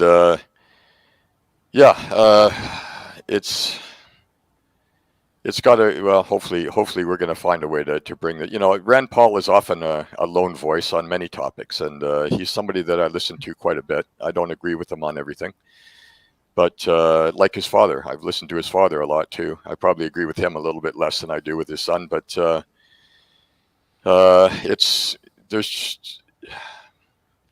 there's not going to be a military solution. I've heard some people say, you know, that the people who are really pushing for this war to continue they want to fight to the last drop of Ukrainian blood, you know. And I'm shocked when I see the images coming out of there, and I read the articles that my daughter's written about what's going on over there. It's just it's horrid. It's absolutely horrid, and that's about all I can say about it. What I've already said is that I just wish we could just stop the shooting, maybe put down some markers on the ground right now and say, we're going to start negotiating. We're going to give something up. You're going to give something up. Maybe Russia gets a land corridor to Crimea, and Ukraine gets to keep the rest of the country, and we just leave it like that. Maybe something like that. I don't know. I don't know how it's going to turn out. All I know is this never had to happen, and this is the result of the last U.S. election. And as I said before, there were many people, many political forces in the United States that were itching to go to war way back in like 2014, 2015. They wanted to go to war with Russia in Syria, and there were a lot of efforts, and the information war was raging then, and propaganda was rampant, where they were trying to suck the West into a Russian proxy war through Syria. At that time, it didn't happen there. Now we're getting this here. That's my view. I think there are much more sinister motives behind all of this. And the West does want regime. The United States wants regime change in Russia. It could be. It could be, or at least certain elements within the American military-industrial complex, as Eisenhower put it. 100%. And I think they're not being, as usual, they're not being honest with the public, and the public, for the most part, is ignorant when it comes to international politics because they're too busy living their lives, being normal people, and it's easy to sell lies to the public when people are not really truly informed. And then you end up with an Afghanistan type situation where you've spent countless blood and treasure fighting for how long were we over there? 10, 12, 15 years. It got to be so long I couldn't remember how long it lasted. And we leave, and what happens? The Taliban are in charge, just like they were when we first went in. I mean, and I mean, there again, you know, I don't, you know, we can veer off in a lot of different directions with these discussions, but don't tell me that was an accident. You don't leave that much military hardware behind by accident, or because you were under attack by the Taliban and you couldn't do anything. Like, this is so stupid. How stupid do they think some of us are? They know that a lot of us are stupid, I guess, or maybe not stupid, but uninformed because of all the propaganda that people are just fed constantly. It's disgusting. And regular everyday people die as a result, and it's just regular people that pay the price for all this stuff. I can't get over how unpopular Afghanistan and Iraq were, and how popular it is to send all the money. Like, we've given Ukraine a blank checkbook between the United States and Canada, and we've given them all of the military warehouses in Canada. Just opened it up. What do you want? We got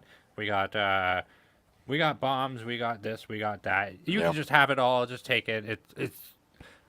There's so many voices against those two wars, but this is just so one-sided. Well, in Canada, at least, it's not all that different in the U.S., but in Canada, as you well know, there's the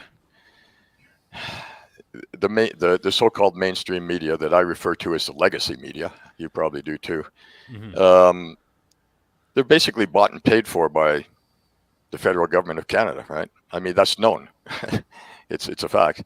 And so they do what they're told. And if the federal government of Canada says you're going to push this war, they push the war.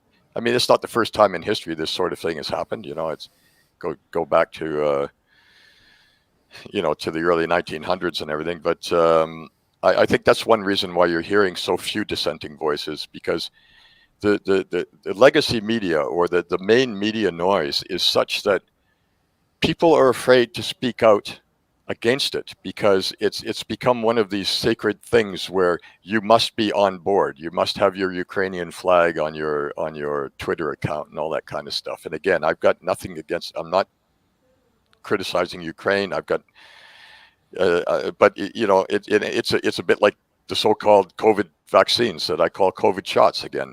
You know, it gets to the point where you're demonized if you come out against them. Got to support the latest thing. Yeah, it's the latest outrage. What is the latest outrage? And you better be on board. Virtue signaling is something that has become, I don't know since when, but I've certainly noticed it in the last 20 years or so, that virtue signaling has become a sort of mental illness almost in the Western world, where, you know, the latest outrage comes along and you have to make a point of not only being outraged, but letting everybody know that you're outraged. Otherwise, you're suspect. And it's a bit like the 2 Minutes Hate in Orwell's 1984 novel, right? Where you're all sitting in a room and what was his name? Emmanuel Goldstein comes up on the screen. And if you don't demonstrate that you're sufficiently angry with him, maybe you're going to have a visit from the secret police and be taken to room 101 to have your face eaten off by rats. But anyway, we're getting into the realm of literature now. But again, this is another, there's this sort of, propaganda and tyrannical totalitarian sort of control from government that's creeping into our society that we've talked about here at some length today, that has motivated me to get into run for elected office again in Ontario. Yeah. I'm doing, and by the way, I'm most interested, if I still have a moment to get this in, I'm most interested for running in office at the provincial level as opposed to the federal level, because, well, in part because the New Blue Party, well, the PPC is, I have admiration for the PPC too at the federal level. But I think that if we're going to put up some metaphorical barricades, if you will, or buffer zone around an area where we can work hard to push back on this encroaching tyranny, we need to do it at a scale that's a little bit smaller than the entire country. In part because we have a very big country that has different, slightly different histories and demographics and political points of view and everything. You know how hard it is to get all of the regions and provinces and territories of Canada to agree on just about anything. If we take it at the scale of a province where we have a large province with a large population, provinces have a lot of responsibility, natural resources being one of them that we talked briefly about, education being another. And I can see myself making a contribution in natural resources and environmental. I've been in a university system for many years, and I could see myself being involved in education as well eventually, if the opportunity arose. But I think we have to work. I'm happy to work at the provincial level and overcome this tyranny here, and hopefully other people will be doing the same in their provinces. And once we take care of it at the provincial level, then we can push back on the federal government at that stage. That's a good point. Unless Maxime by then has become prime minister and he's already taken care of it. But I'm sorry, go ahead. I'll have to say that the last election was definitely a referendum on the shot, and Rick Walker called it out. Justin Trudeau, he called it out after the fact. He didn't really call it out at the time. But a lot of these mandates are provincial. A lot of it isn't on the federal level. So, I mean, you have a good point there. There might be a whole lot of things that you might be able to get done as opposed to federal. A tremendous number of things. And as I said, education is a provincial responsibility, right? It's a provincial jurisdiction. right up to the university level. So obviously that's a major, major concern. Natural resources and making Ontario a more welcome place. I would like because there is a ranking that's done, I forget if it's quarterly or annually, amongst the natural resources community, the most mining community, the jurisdictions that are most welcoming for mining. And oftentimes Quebec, to their great credit, ranks very near the top, if not at the top. And Ontario, I don't know exactly where we are right now, but I don't think we're ranking that high. I think if we could look at our whole system and make some adjustments, it could have to do with taxation, it could have to do with environmental issues, it could have to do with the way that that mining permits are given and that sort of thing, all of which are tied together.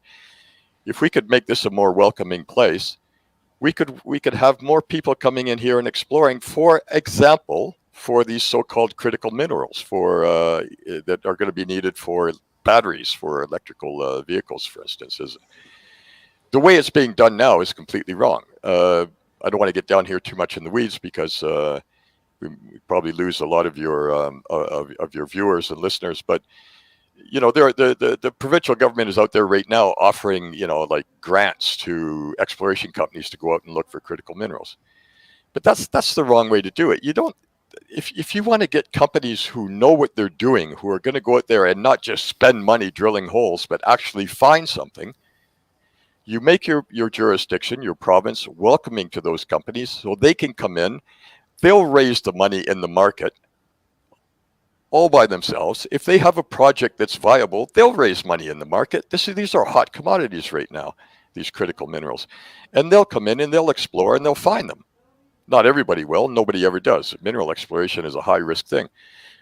But that's what we have to do, not just throw, because when the government does that, the only thing they're doing is they're buying press releases. Look at us. We're throwing money at these mineral exploration companies. Aren't we wonderful? We're going to promote, exploration for critical minerals in Ontario. It's a load of BS. That's not going to go anywhere except once the press release is done and they drill a few thousand meters of holes in the ground, it's over. The chances they're going to find something is next to zero.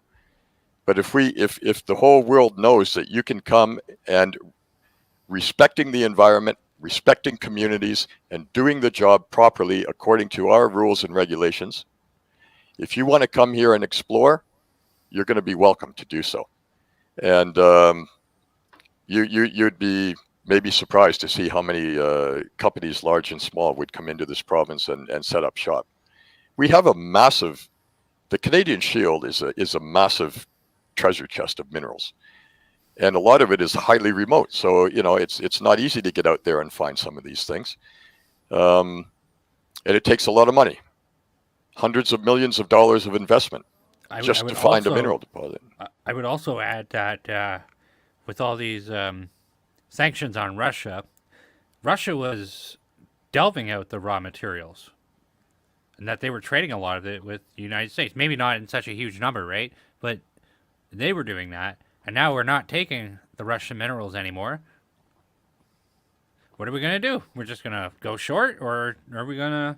Well, we're going to have to find them here in North America. Yeah, exactly. Including in Mexico.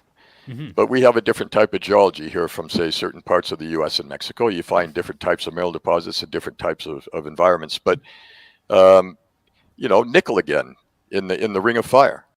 I mean, a lot of our supply of nickel, I think, is probably, or certainly the United States, probably coming from Russia. They have massive deposits. Chromite, they also have chromite up in the Ring of Fire. People don't talk as much about that, but they do. The only two places in the world... What do they use that for? What do they use stainless steel alloy. That's used in all sorts of things, like armaments and all sorts of other things. And that's not something that's easily come upon, is that right? Well, there are two places in the world that produce the vast bulk of chromium that's consumed. One is Russia, and the other is South Africa. And South Africa might be a friendly state, but, think back to the Second World War and trying to get things across the Atlantic Ocean when you really needed them. If all heck breaks loose and you're actually in a shooting war. And Russia is not necessarily going to be on our side. So if we can start mining chromite in Ontario or other parts of North America, big plus. Okay, we've got a friendly jurisdiction. We've got a border there that should be wide open normally. And, we could generate massive amounts of wealth and benefit all of our societies and from many points of view. Not to mention the oil and natural gas, out west especially. Pipelines, people, we need pipelines. We live in everybody should know this. We live in one of the most natural resource rich countries on the face of planet Earth. And yet we're looking at our gasoline prices now. Regular gas, $1.80 a liter, something like that, close to it anyway. Yep. If you look at your electricity costs in Ontario, insane. There's no reason that it has to be that way. There is no reason it has to be that way. This is politically driven and engineered. It's done on purpose. I think different people have different motivations for it. Some of it is purely environmental, I think, extremists in some cases. Some is just people who do this to buy political points, to buy votes. They have no idea really how natural resources industry works or how you generate electricity or anything like that. And they've gotten us into this mess, and we've got to get our way out of it. And Ontario is well placed from a natural resources point of view, as are our neighboring provinces. Actually, virtually every province in Canada and territory. I know there are, a bunch of political events going on this weekend because, of course, we're getting so close to the election. Where can people find out more about you? Do you have events coming up where they can meet you? Yes. Locally, we have, in my riding, we have an event tomorrow evening in Sarnia at a restaurant called London Line Burger. It's on one of the main thoroughfares, commercial thoroughfares in London. It's called the London Line. And it's advertised on our Facebook page, the New Blue Sarnia Lambton Facebook page. They can also find it on my Twitter feed, which is KBen_SL. Then on Monday next week in Corunna, which is a large community just south of Sarnia, sort of a bedroom community for Sarnia. I hope people in Corunna won't be upset that I call it a bedroom community. In a restaurant called Padres Grill House, we're having another Meet the Candidate evening. And then another one in Kamlaki, which is a small community up in the north end of the riding, next Wednesday. Another Meet the Candidate meeting. And all of those are on our Facebook page, easy to find. If you Google up or use DuckDuckGo as opposed to Google, search engine, just type in New Blue Ontario Sarnia Lambton, you'll find the Facebook page if you're on Facebook. And more the merrier. Everybody's welcome. I love meeting people. I have to tell you, since I've actually gotten into politicking, I'm having the time of my life here. I am loving this. Getting out and meeting people and talking to people and getting their feedback. And we had question after question after question after I give my presentation. And as my campaign manager said the other day, he said, when we have 30, 40 people show up, you can tell when they come in that at least, maybe half of them are convinced and the other half are kind of just curious about New Blue. But by the time they leave, it seems like everybody's on board. And so we're working really hard to get out there to make more people aware of us. We also have, by the way, on May the 7th, How did you remember that? That's weird. What's that? How did you remember that? It's so strange. You're like psychic. Rhonda's looking out for you. May the 7th. Rhonda's already talked to you about this, I'm sure. Jim Carahalios is doing his road trip through Chatham, Ontario, in the Chatham-Kent-Leamington riding. Then he's coming up to Sarnia, to the Sarnia Library, where he'll be at 2 p.m. for an hour and a half or so. And then we'll be heading off to, oh my gosh. Oh, Keith. I can't believe that David, forgive me. I'm sure he's out there listening right now. Rhonda will tell you. Rhonda's your guardian angel. Yeah. Yes, she is. There she is with the answer. Lambton, Kent, Middlesex. Yeah. Remind me of the name of the town, Rhonda, please. Rhonda, what's the name, Rhonda? I keep thinking Strathroy, but it's not Strathroy. David Barnwell? Yes, David Barnwell. We have the name already in the writing, but Rhonda, you're teasing us now. What's the name of the town where we're having the event? I can only not remember it because I want to remember it so badly. Mount Bridges. Mount Bridges. Yes, of course. David, I'm so sorry if you're listening or if you listen to this later. My gosh. And which is Monty McNaughton's backyard, by the way. We're trolling Monty there a little bit. And I know Monty. He's a lovely fellow. But sorry about your party, Monty. It's gone all to heck, and we have to defeat you. I'm sorry. That's actually, the type of trolling I'm so I like sorry. to see. What's that's that? That's the type of trolling I like to see. Yeah. So that's May the 7th, everybody. Remember that one. You're going to get to meet the leader of the party, Jim Karahalios, and he's a great fellow, and you'll love to hear him speak, I'm sure.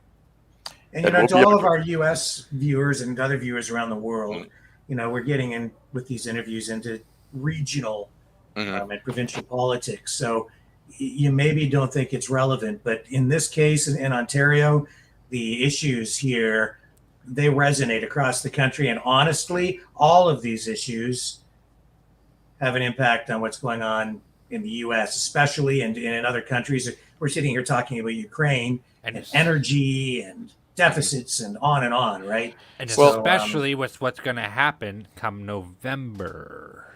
Yes. Midterms. And for your international viewers who might not know the geography and demographics of Canada all that well, Ontario is the most populous province and heavily industrialized, very minerals rich, and obviously we border the United States. We're on the Great Lakes, so we also have the St. Lawrence Seaway and traffic coming up and down the Great Lakes. We're a large, heavily populated jurisdiction, so things that happen here do resonate necessarily. Our trading partner, our greatest trading partner, is the U.S. So obviously, I grew up in a small town where almost everybody worked in a factory that made some part of some automobile. Yeah, and you want to talk about supply chains and energy. You're right there in Sarnia, Lambton, where you have chemical companies, energy companies, right? Yes. Oil production. It's a very important community, and it's right on the border. So it's tied right into everything going on in Michigan. Chemical Valley, as they call it. It's Canada's I believe second largest petrochemical center next to Montreal. That's what I learned in school. I don't know. Maybe we've surpassed them by now. I don't know. But so the amount of trade that goes on internationally out of Ontario, especially, but not only Southern Ontario, where the densest population is. Obviously, there are going to be ramifications, when things happen here. If we can't go out, if we have a government that doesn't let us get out there and dig the minerals out of the ground, folks, you're not going to have the minerals. Okay? And we've got to get out there and do it. We've got to open up. The Ring of Fire is the one that most people know about, but there are lots of other areas up there to explore where, I've done a lot of work all around different parts of Ontario, so I know it pretty well. There are lots of riches out there, and when we find mineral deposits, we create jobs, we create wealth. The spin-offs and the knockoffs in terms of employment and wealth creation are tremendous. Yeah. Well, I got to tell you, Keith, it's a little after 9, so we probably have to start to wrap up here. But I've really enjoyed the conversation with you. At times, I asked you some unusual and challenging questions, which I think is sort of my job.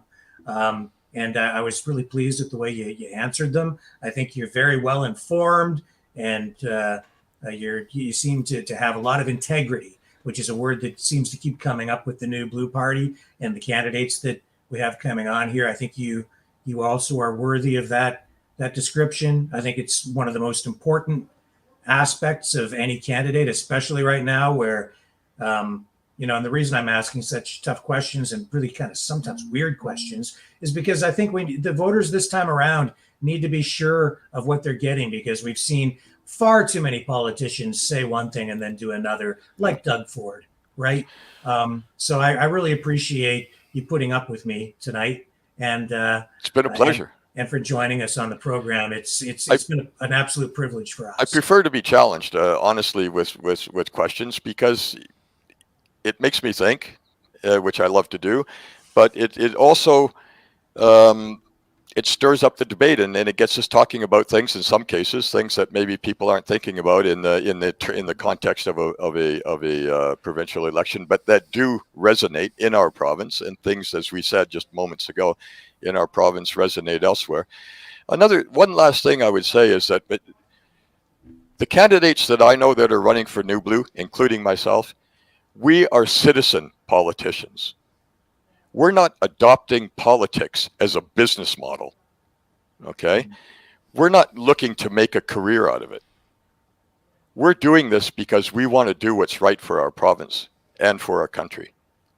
And which means that when we get to Queen's Park, we're not going to just go along to get along.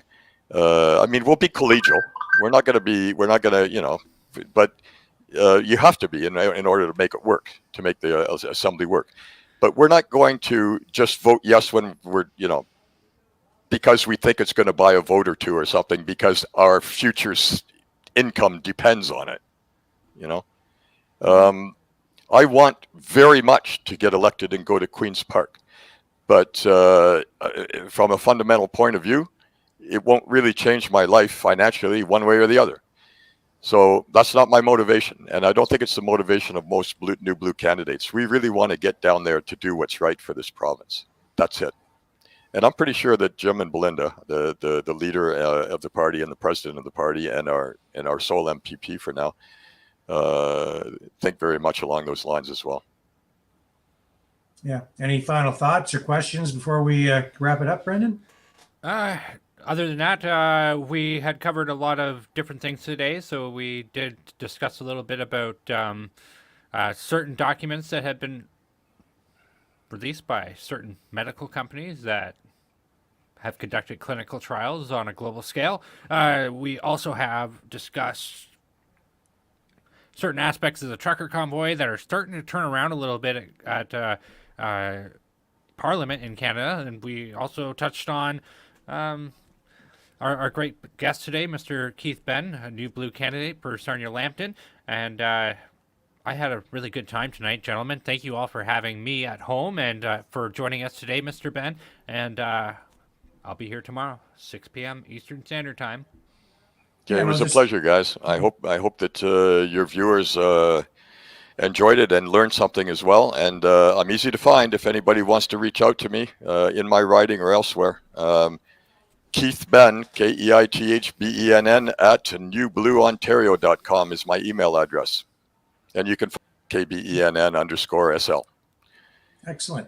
Go New Blue. We're going to have a New Blue wave, guys. You're going to see a political event happen here on June the 2nd in Ontario, the likes of which this province has never seen. It's going to be fabulous. So if you're a New Blue supporter, get out your surfboard and ride that blue wave. Right on. And we'll see what goes on when people go to the polls. And if you haven't clicked the like button, can you please do it right now? I guess we're almost up to 400, apparently. So let's do her. I guess I better. Get her done. Oh, 398. Oh, I Come already on, did. two more. Two more. Come on, folks. Okay, we're doing a sit-in online. We're not leaving until we get two more. Come on, give me two more. Do it. And if you can't hit and donate at freedomreporters.com. Yes. And subscribe. Oh, and by the way, 403. We did it. All right. By the way, just in case, we are looking for volunteers to work on my campaign. And a financial contribution, folks, it does take money to run a political campaign. Yep. You can find a link to click on if you're interested in supporting us financially. You get a 75% tax rebate up to $400 in political donations. So that is true. There you your go. website? Do you have a website? We don't have a website for our local riding. What we have is a Facebook page. It's the name of. I'm sorry? Are you going to get a website, or are you just not going to do that thing? No, we're not going to. We find that the Facebook page works quite well. Well, we do have a sort of a basic website, which we had to link with Facebook to do promotions and stuff like that. I'm going to just tell you the name of the page here. Yeah. It's Yeah, New Blue Ontario Sarnia Lambton with a hyphen between Sarnia Lambton. You search for that on found it. Facebook. Yeah. You want to bring it up Put momentarily, Yes, Brendan, and show sir. people, and then we really will go away and let people have their night back. Now, the New Blue Party, of course, does have a very good website. It's, newblueontario.com, I believe. And there are lots of good videos there. There's our party platform there. A lot of it you'll find on our Facebook page, too. There you go. Please do check it out, folks. We post on there regularly, and we put up some opinions, and we put up news and links to our events.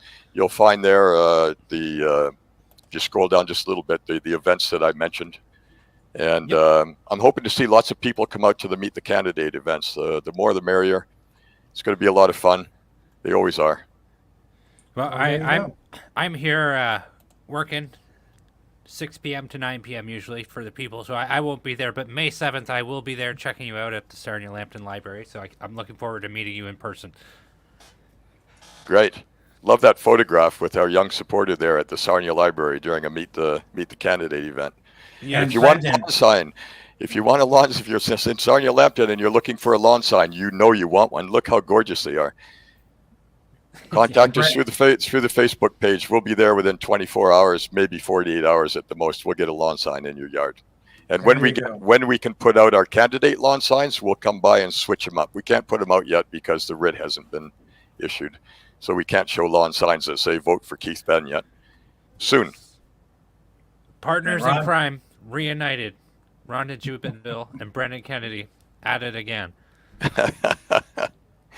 Great stuff. There you go, folks. So, we'll be back tomorrow night with more of the day's top stories with commentary and analysis and more political fun here on the Maverick News Channel. We are the Freedom Reporters. I'm Rick Walker.